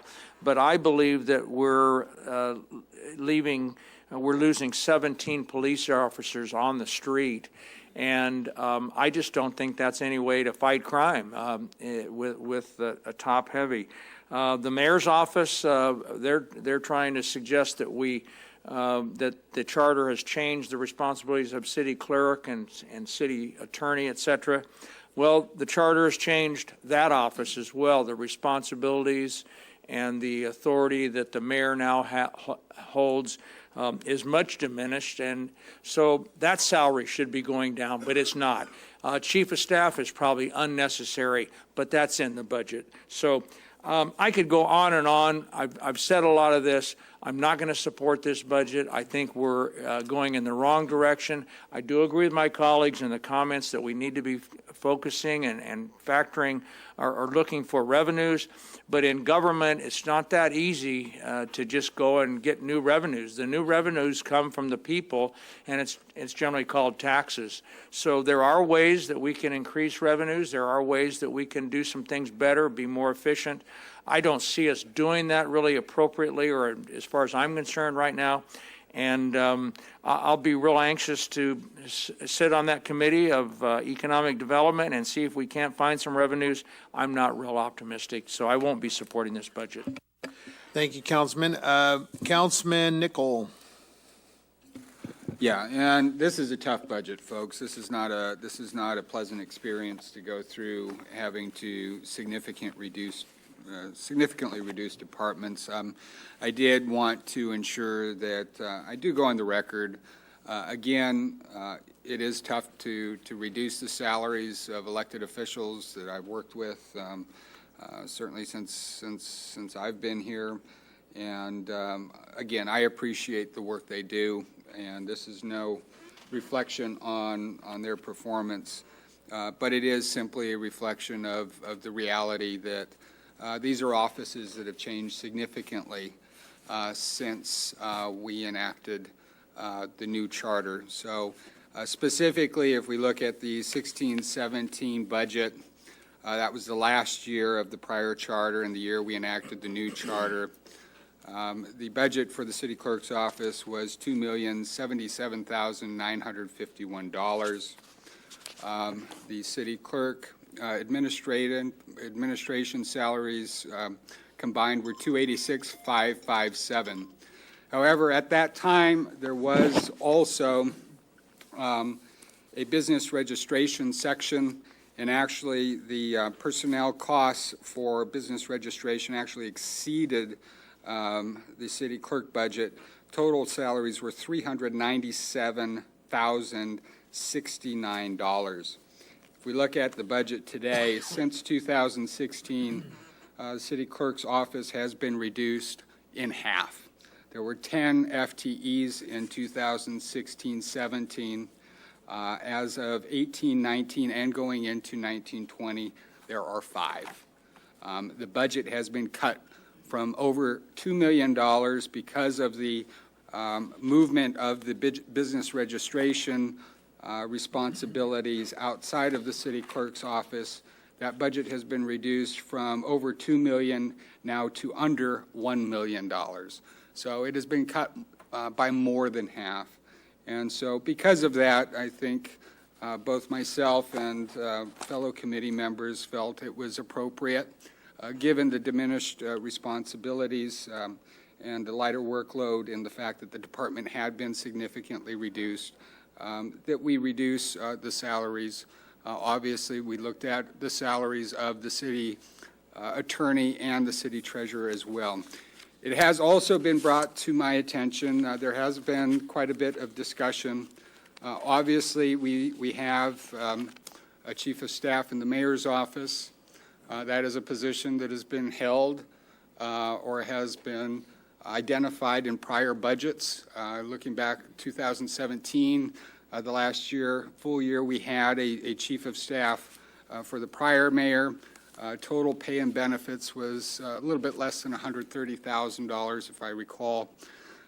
So that is not a new position, but I would ask, both in terms of that chief of staff position and elsewhere in the city, I think we need to make sure that we are fully accountable for the taxpayers' dollars. So I would respectfully ask that on a quarterly basis, and this is coming from constituents, that we get a regular report of the performance. I know that the chief of staff is handling constituent issues. I think it would be helpful on a quarterly basis to get a report on how many constituents are being served, where they're being served, what matters are being handled, just so the taxpayers have a good sense that their dollars are being spent well. And I do appreciate the work that all of our staff, all of our elected officials do. This is a tough budget. And let's buckle down, folks, and let's get focused on generating revenue. Thank you. Mayor Pro Tem. Yes, thank you. I will also be brief, but I definitely agree, especially with performance. You're absolutely right, Henry, that this is not a new position as far as the chief of staff's position. And I definitely would like to see performance standards, and the performance standards be met, and not just every 3-4 years. We need to do that annually. Sure. And that way the public will know how their money is spent as far as working and dealing with the chief of staff. And also, this is a very hard decision that we're up here making. We're cutting salaries. Somebody just, one of my colleagues just said, we're not cutting ours. I'd be more than happy to cut my salary. I'm okay with that if that's what we need to do. If that's what I need to do personally, then that's what I do. I ask my colleagues, if you guys feel that way, do it too. So, but we have to move forward. We have to get the city on the move. And I believe that this budget will help and assist us get the city on the move. We cannot continue to frivolously spend money. And I say tonight is, like I said, definitely difficult, but we're ready to vote and move forward. Thank you. Very good, Mayor Pro Tem, thank you. Councilman Mulvihill. Yeah, I just want to get one particular issue straight. With regard to code enforcement, there were 9 code enforcement officers in the PD. There were community service officers that were actually doing code enforcement. They were responding to citizen complaints. Were there code enforcement officers in another department? No, they're all at the police department now, so that would leave a remaining 5 code enforcement officers. And they're The going to... intent is to move them to community development during the year. Okay, so basically, we're going from 9 officers to 5 officers, is that correct? And it's going to be shifted over to wherever department they're going to be going to. Correct. There are currently 5 code enforcement officers and 9 community policing specialists.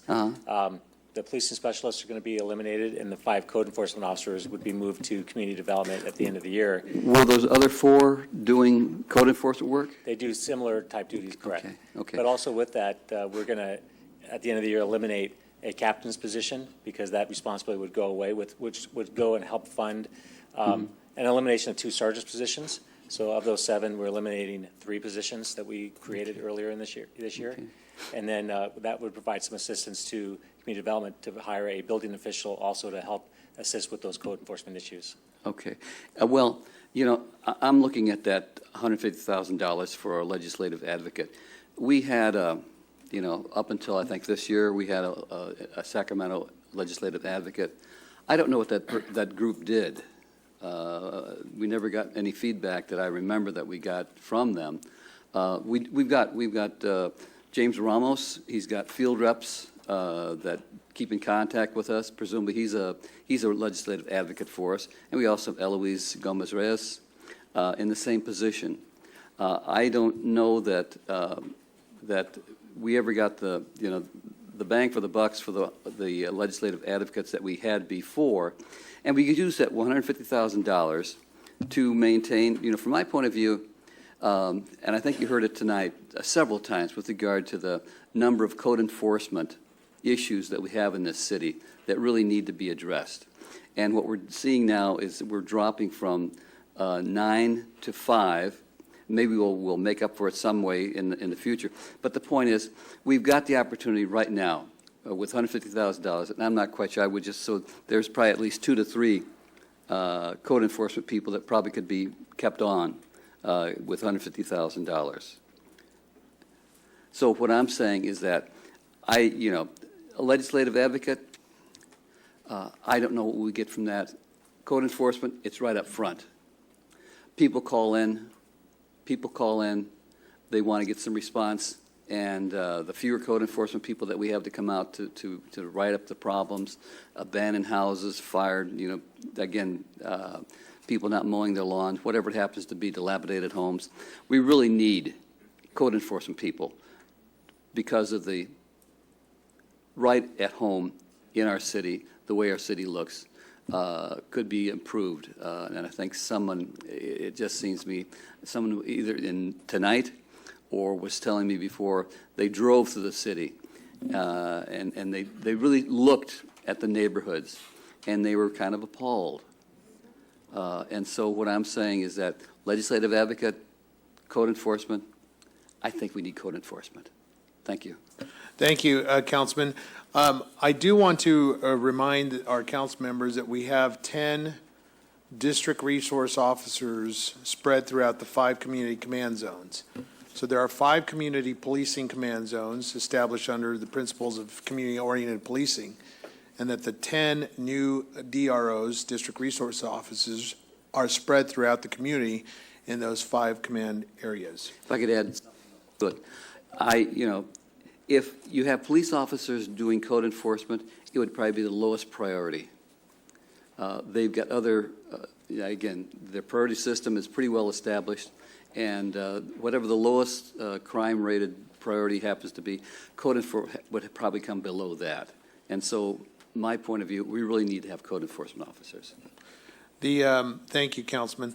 We appreciate you. We will entertain a motion on the floor for this matter, and we will get moving to our other. I will move to approve. Move to approve. Second. With a second? All right, Councilman Nickel, hold on, Mr. Charette. Councilman Nickel, Councilman Sanchez, we have a motion and a second. Councilman Charette. Yeah, I just want to make the comment that this is tough, but that's what we get paid to do. That's what we get the big bucks for. That's what we're elected to do, is make some tough decisions based on information we have. I'd like to go on record stating that I've been here longer than anybody at this table, and I've always supported budgets, and we've been through some really, really difficult ones over the last 10 years. This will be the first time I've ever voted against a budget, and I think it's critical. This budget is not putting our priorities straight as far as I'm concerned. Mayor, can I Very give one more good. comment? Councilmember Barr. My comment, and this is for our city manager, page 1184. We need to discuss this publicly. There is a proposed cut to the VIP. Can you describe more in detail why that cut, and if that doesn't, I thought that they had a grant for that program. Why are we cutting the 70? This is actually for the consultant that's been assisting us. We're ready to gear down on their services and let our manager take over more. Okay, so that wasn't part of the contract. You're not taking out anything from the VIP. Correct, just the California consulting firm, I can't remember their name, we're cutting them by about, how much is it, 75,000, I believe? Somewhere around that That's at Stuart ballpark. Wakeling that's been Page coming. 1142. He helped us get the program set up, but now we're able to gear back now that the program's up and running. Okay. Once again, I just had way too many concerns, and in the past, when Mark Scott was here, he took everybody's ideas, and I think that's what we lacked this time. Our concerns were not addressed and rearranged at these budgets that were proposed to us. Sorry, but Thank you, to everybody who Councilmember. worked. Thank you. All right, we have a motion and encourage the council, we have a motion and a second, and we'll do a roll call, or if you'd like to register your vote on the computer, how would you like to do it? I'll do a roll call. Mr. Sanchez? Yes. Ms. Ibarra? No. Mr. Figueroa? Yes. Mr. Charette? No. Mr. Nickel? Yes. Ms. Richard? Yes. And Mr. Mulvihill? No. The item passes 4-3. Very good, thank you. Moving on to item number 30. Prop 218, public hearing to increase commercial service rates for integrated solid waste collection, processing, and disposal services. Yes, sir. I want to acknowledge Rita. I think she's been acknowledged. And if you'll bear with me, just going back to the last item, you've worked very hard to get us to this point. I'm sorry to vote no on your budget, but and the amount of work that you've done. But I want to thank you and your husband for his service to this community, and for you coming out of retirement and coming back. And Rita, you're a delight, and you've worked very hard, and I appreciate you. I'm sure I'm speaking for everybody here at the dais, but thank you very much for your service. Thank you. All right, item number 30, Prop 218, public hearing. This time we will open the continued item here, or I'm sorry, the public hearing item of Prop 218. If there's any members of the public who'd like to address the council on this matter, please express that registering a yellow slip, raising your hand now. I don't see any on item number 30. We will look to our staff to present the staff report. And council member, I'm sorry, Mr. Kishta, I apologize. It's 11 o'clock, so. I'll try to make it Mr. fast. Kishta, I'm sorry. So the item before you tonight is a Prop 218 public hearing to increase commercial services rate. Can I have that? Thank you. Services rate for integrated solid waste collection, processing, and disposal services. And this is only goes for commercial accounts only. I apologize for repeating the information I presented earlier, but since it's a Prop 218, I see it's necessary that we come up with it, and just to make sure that we are following the rules. Back in November 17, 2008, the city and the council and the mayor approved Resolution 2008-433, increasing the fees and rates to be charged to collection of residential and commercial refuse. That was last rate increase acted by the city to the fees from the collection of refuse for residential and commercial accounts for 9 years. In January 19, 2016, the mayor and the council adopted Resolution 2016-10, approving a 10-year exclusive franchise agreement with Vertec Waste Industries to provide refuse and recycling, street sweeping, and right-of-way cleanup services to the city at the current rates adopted by the city in 2008. And again, on 2018, Resolution 2018-90, said the franchise agreement with Vertec Industries allow for a maximum rate increase, 5% CPI adjustment only, annually for 5 years, beginning July 2018 through 2021 for all service accounts. So that in accordance with the section 21.1.3 of the agreement between the city and Vertec, the City of San Bernardino the Public Works Department is proposing a rate increase of 13.86%. That's in addition to the annual CIP increase that we heard about this evening of 3.8 to solid waste commercial service account. The negotiated rate increase is only for commercial accounts, which include multi-family dwellings. Per the section 21.13 of the franchise agreement with Vertec, Vertec may submit a request of solid waste rate increase due to change in law. And Vertec submitted a 2019-20 rate increase request in February 2019 in compliance with the terms of their agreement with the city. In this proposal, Vertec requested rate increases for one agreement component, which is change in law. Recently, the city implemented, enacted, and enforced SPMC 8.24.090 mandatory commercial and multi-family recycling and organic recycling to fulfill compliance requirements with California Assembly Bill 341. The regulation has placed a significantly higher service level demand on Vertec's collection and disposal service, particularly in the area of recycling, resulting in Vertec's request for increase in commercial rates due to change in law. The mandatory commercial recycling program, in addition to the approaching mandatory commercial organics recycling program, are the two regulations that will require Vertec to supply additional bins for recycling of organic or food waste, increase collection routes, and separate disposal processes. If the city does not implement and enforce mandatory recycling and organic recycling, the city can be ordered to be placed back under a compliance order from the state, resulting in significantly daily fines. As you recall, city staff was recently notified from the state that the state has released the city of San Bernardino from compliance order due to good faith effort for implementing and enforcing the city SPMC 8.24.090 ordinance. And the next few slides, it's the example of the increase for the commercial bin services. If you have 1 cubic yard and you have 1 bin, 2 bin, 3, 4, 5, or 6, which is different from commercial to from business to businesses, this is go for recycling. So the staff recommendation at this time, before the staff recommendation, I just would like to notify the council that we received 5 letters of opposing to the rate increase from business owners and landlords.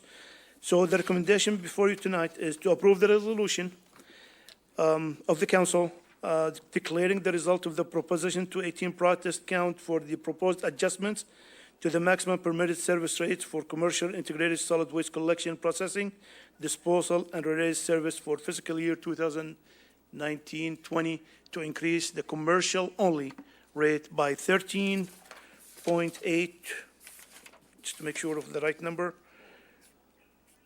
13.86%. That concludes staff report. I'll be happy to answer any questions. Thank you, Mr. Kishta. We appreciate our staff I'd like to recognize one of our partners who's joining us, and it's Mr. Aragon. Mr. Aragon, would you join us at the staff podium, please, or one of the microphones? I want to recognize the good work of Burtech and what they're doing for our community. We recently celebrated, if maybe staff could go back to those 2 bullet points on the last, the first, one more. So we recently enacted a municipal code, and we appreciate staff. We appreciate our team for alerting this to us, and we're very grateful. Mr. Aragon, you're recognized, sir, for all the good work that you're doing, and can you maybe provide some context on those recent agenda items that the council was facing? I'd be happy to. First of all, Mayor and members of City Council, City staff, Mike Aragon, Vice President with Burtech Waste Industries.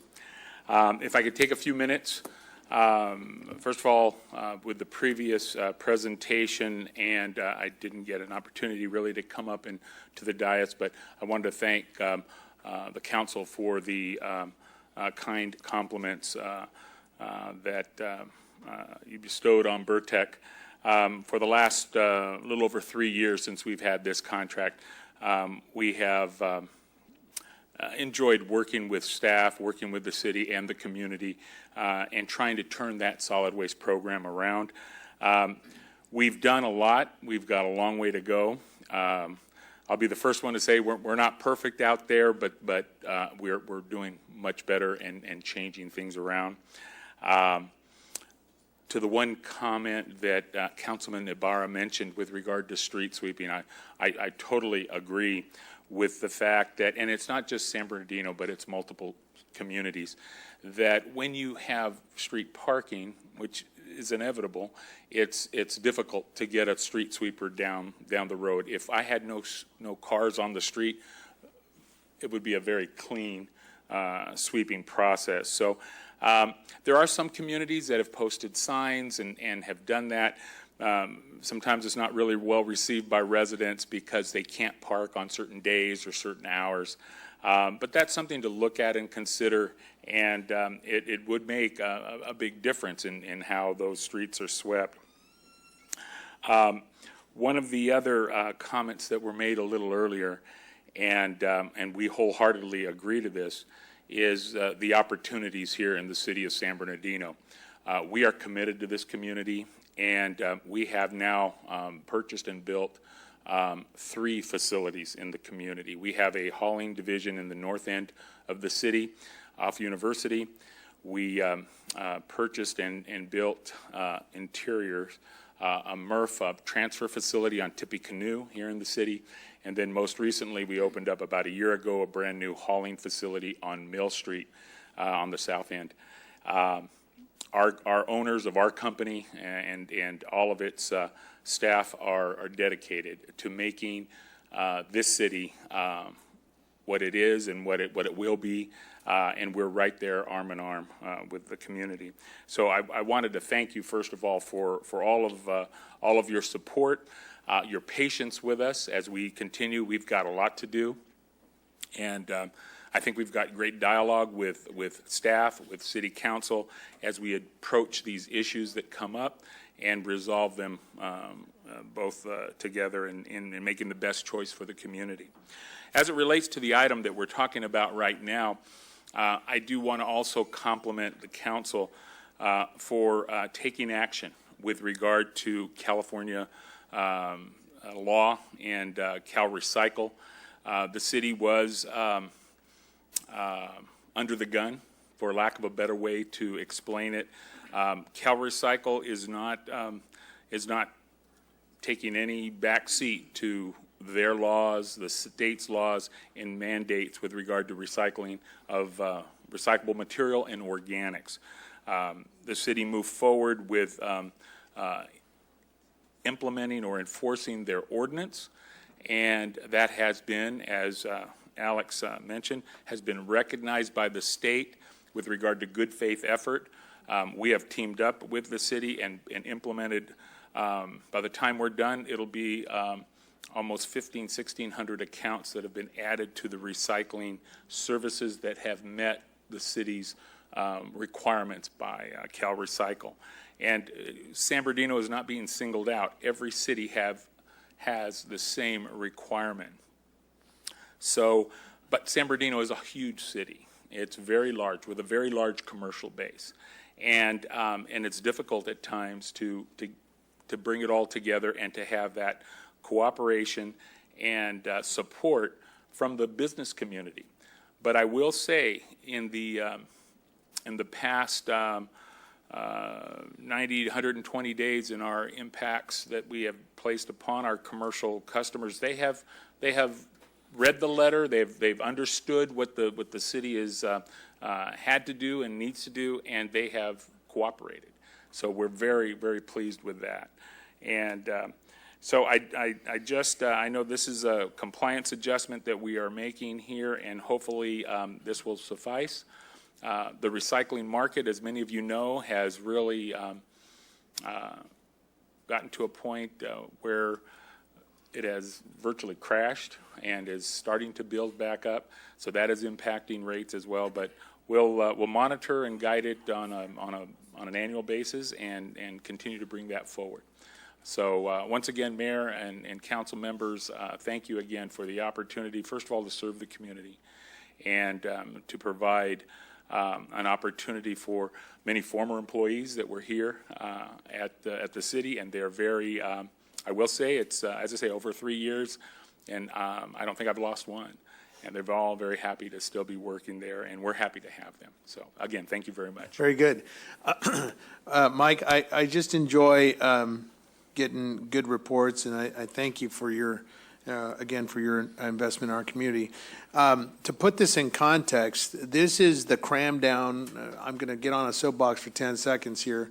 This is a California Assembly bill that has been crammed down through local jurisdictions. 450 or so cities, jurisdictions throughout the state of California now have to to entertain this assembly bill, which has deep restrictions. And so as the calendar comes to a 2020 and 2025 and 2030, every 5 years there's increasing impacts to local municipalities on recycling. And while we understand that there is a need to preserve, conserve, and restore some of these important keys to milestones here for our environment, it does have implications for our commercial business, for our residential impacts. And so I just want to provide some fair balance here. This is not just something that we take, lightly. This is more of a cram down from state legislators telling us how to recycle and implement these. And certainly these impacts then have to be borne by the local commercial business operators. So at this time, we have a recommendation from the floor, from staff recommendation, and we'll open it up for council members' comments. Any council member comments, or if there's no objections, is there a motion to approve? Move to approve. All right, there's a motion and a second. And if members would please cast their votes.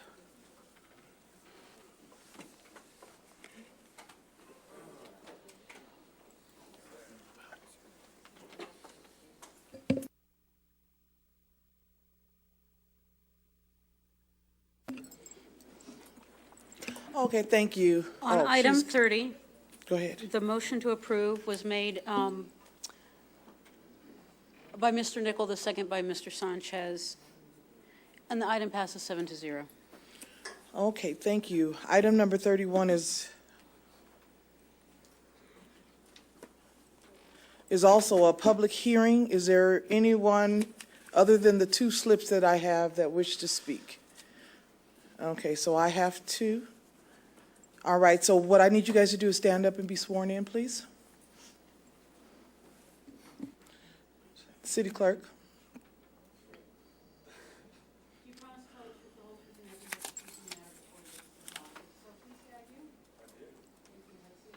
So I have three gentlemen stood up, and I have two speaker slips. So I have Chad White, and I have Majad Siraj. So item number 31 is the Development Code Amendment to 19-01 and the amendment to Title 5, Section 5.10.250. Staff. Yes, Honorable Vice Chair and members of the City Council. The item before you tonight is a code amendment to two separate sections within the municipal code. The first one is to Title 19, which is the Development Code. The other one's going to be to Title 5, which is actually where the commercial cannabis ordinance was adopted and inserted within our code. This item was heard at the June 5th City Council meeting. Staff did provide a presentation, but subsequent to City Council dialogue, Council did continue the items for staff to go back and resolve an issue regarding the distance requirements associated with commercial cannabis uses from residential uses that happen to fall within a commercial district. So what's in front of you tonight, there's two parts. The first one is to amend Chapter 19, which is the Development Code.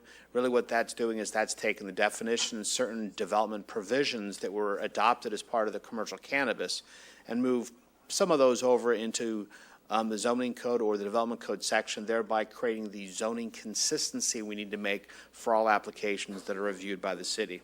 So the second part of this is also council voiced some concerns. Councilman Nichols brought up the concern associated with the distance requirement in these standards, which is 600 feet away from, the code did read from residentially zoned or residential uses. What the direction was to staff to go back and resolve issues with the city attorney's office, which we have done. We spent some time, discussed it, we'll actually walk through it. And then based on that, we've come to the conclusion that we are able to amend a specific part of that code. I do want to point out staff did spend some time with the city attorney's office. There is a section in section 5.10.250 that gives the council the authority to actually establish lesser distance standards from sensitive uses. So in this case, what council's direction was to take out the provision that says from residential uses, and just only specifically relate to from a residential district. So if you look at your staff report on page 1342, what it would read is the parcel should be no closer than 600 feet of any residentially zoned parcel, so on and so on. So really what that does is it takes out residential use. So if there's a residential use in a commercial district, which in most codes would make it a non-conforming use, and then based on how the code was originally written, that would prohibit commercial cannabis uses from being located within 600 feet. We have now taken that out per the direction of council, and what staff is recommending City Council to adopt these two amendments to the code. Again, one to Chapter 5.10, which deals with the distance, and then actually amending Chapter 19, which is the development code that inserts certain provisions that make consistency between Chapter 5 and Chapter 19. That concludes staff's presentation. Okay, right now thank you for the staff report. I'd like to hear from the public. So Chad White.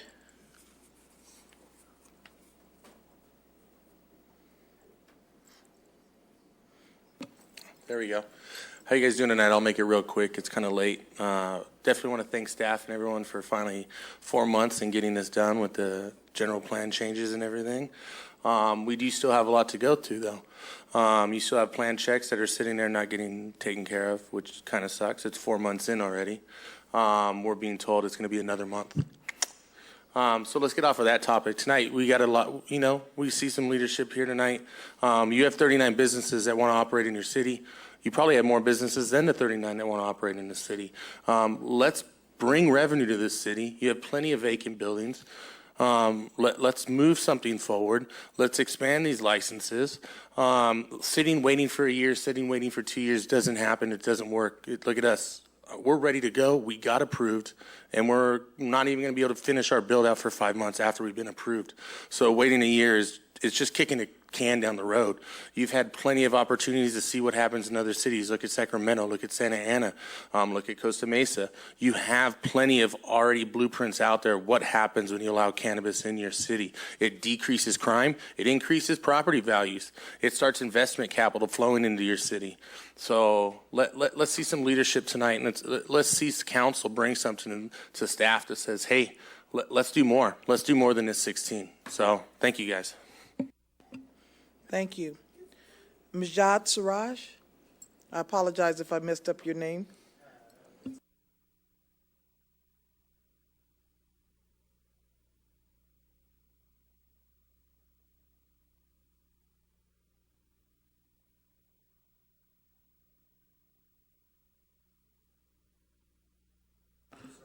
Turn on your mic. Honorable Mayor and Council, my name is Dr. Siraj. I'm with ECS Labs, a microbusiness dedicated to research, development, and manufacturing of cannabis-based pharmaceuticals. We'll operate in a closed-door facility in an industrial building with no retail component and no risk to public safety. If our application was simply reviewed by the city on its objective merits, I have no doubt that we'd have received a license operating lawfully and generating revenue for the city, who is in financial dire straits. The entire cannabis licensing process has been deeply flawed. In military terms, it's been a snafu. And for people who don't know what that means situation normal, all effed up. The city's own HDL consultant director, McPherson, is on the record for saying, I quote, "The situation in San Bernardino stems from the city's failure to follow HDL's own procedures for evaluating cannabis business applications. HDL will throw the city under the bus." Mr. Sanchez, during the April 4th meeting, you said, I quote, "There are unfortunate losers in this process. I think we're all losers. I think the city is a loser with 8 lawsuits against the city, not generating tax revenue or licensing revenue. Out of the 16 applicants, only 3 have submitted plans. The other 13 winners who have secured licenses are not coming to the table. They're cash-strapped. They have lost their buildings. They're losers. At the end, we're all losers. There are no winners in this process. Mr. Sanchez, during the same meeting, you directed Mr. Huntley to address vacancies if they become available. As of today, only 3 have submitted plans. Where are the rest? Let's get a head count of who's in and who's out.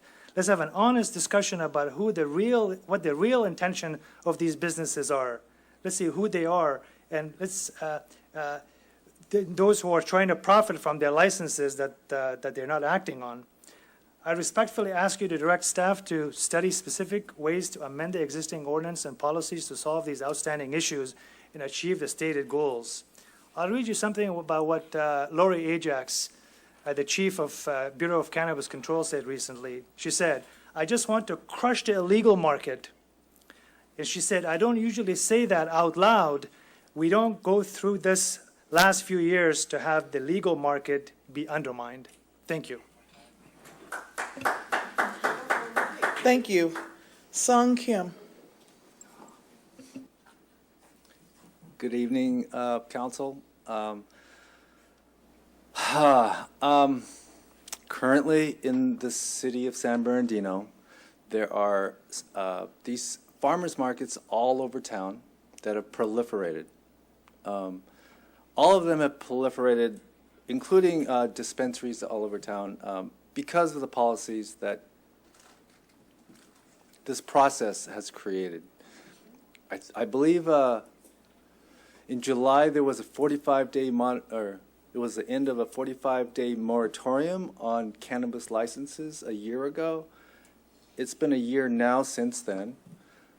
During that time, there's 4 licensed dispensaries in the city operating. I believe that January they started paying taxes, and we don't know how much that is. The cannabis, I'm no expert. I don't want to open up a business myself. I'm not a promoter of cannabis, but cannabis has opened up a window into the city. There's been allegations of corruption. People have been left out, singled out. There is, the cannabis community has split up into at least 4 groups. Those have been permitted, those have been waiting to be permitted, those who have never ever been permitted, and the criminal underground. They're all thriving, and the city has not received a penny, maybe from the 4 dispensaries that have been approved by you guys or by the city. We don't know. Those records, who knows where they come from.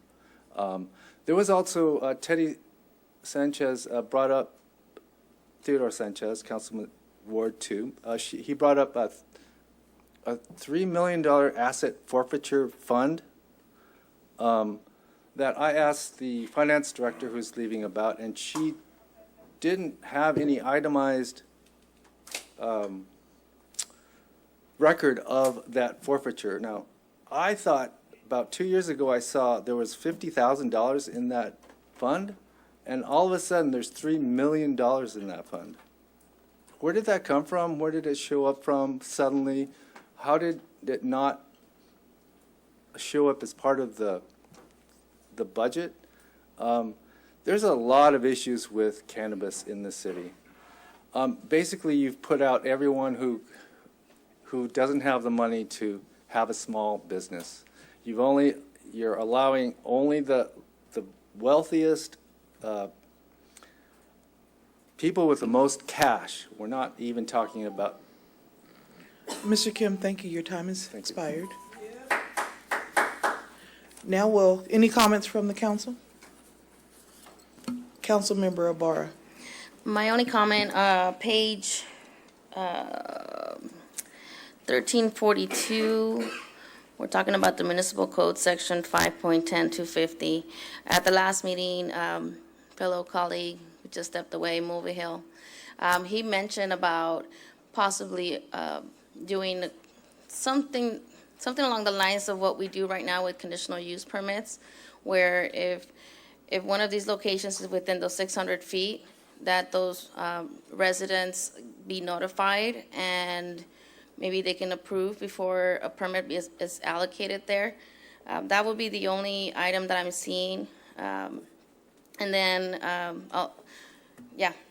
that's the only one that I would be very concerned about if we shrink it to below the 600 feet and without notifying those homeowners that are in the residential areas right next to a commercial zone location. Mike, can you speak to that? Are we notifying? I believe Councilman Mulvihill had actually brought that up. And I do want to point out to the council, Chapter 5.10 actually does incorporate public notification, right, and actually extensive public notification for all licensed. So that had occurred. In regards to what's in front of you tonight, council's able to modify the distance requirement because the provisions in the section already give you the authority to do such. When it talks about going to a conditional use permit, that would be a substantial change. And I've had a discussion in the city attorney's office. They indicated to us that that'd be a substantial enough change that would have to go back to the voters to amend the measure associated with cannabis. So it's really outside of the discretion of city council, and would that be considered a substantial amendment? Yeah, as long as they get notified. Sure. If they're within those 600 feet. Thank you. Yes, Councilmember Nickel. Yeah, I just want to thank staff for getting this done. I know there was quite a bit of back and forth last time, and I just appreciate the work that was put into this. As was said in the public comments, I think we do have an obligation to expedite this as best we can and get these businesses up and running. I think we owe it to them, and I think we need to do everything we can to keep this process moving forward and get to where we've promised to go and get this done. So I'll make a motion to approve this and move this item forward. Can I have one more question for Mr. Huntley? Yes, go ahead. Quick question. Is this what's holding back HDL from reviewing the plan checks that are ready to go? So actually, HDL did execute their contract, so that actually has been done. I guess and we've been communicating with the applicants. There are 3 applicants that have submitted. HDL, the 2 individuals that would do the plan checks are actually out of town on vacation, so they will be coming in next week to do the plan check from that side. So, Thank you. Just want to make sure that we're not holding up anybody. Yeah. Thank you. Okay, there's been a, Just one, go ahead. and I'm I'll sorry. second it too, but I want to just reiterate what Dr. Siraj said, that, you know, that this is a missed opportunity as well. And I think we do have an obligation, much to, you know, to also reiterate what the gentleman from the Fifth Ward said, is that we have an obligation to make sure that we kind of get this moving along and not delaying it any further. I know that there's also other, you know, applicants, you know, that are local, have a strong investment in the community as well, and I know that they're eager to participate and, you know, look at possible revenue for the city to come in as well. But I'll second your motion. Okay, we have a mover and a second. How'd you like to do this, Gigi Voice, or? Now, I had the mover on this as Mr. Nichol. Mm-hmm. Okay, I just wanted And to a verify second that. on, And of course, Mr. Figueroa seconding it. So I just need people to push their buttons.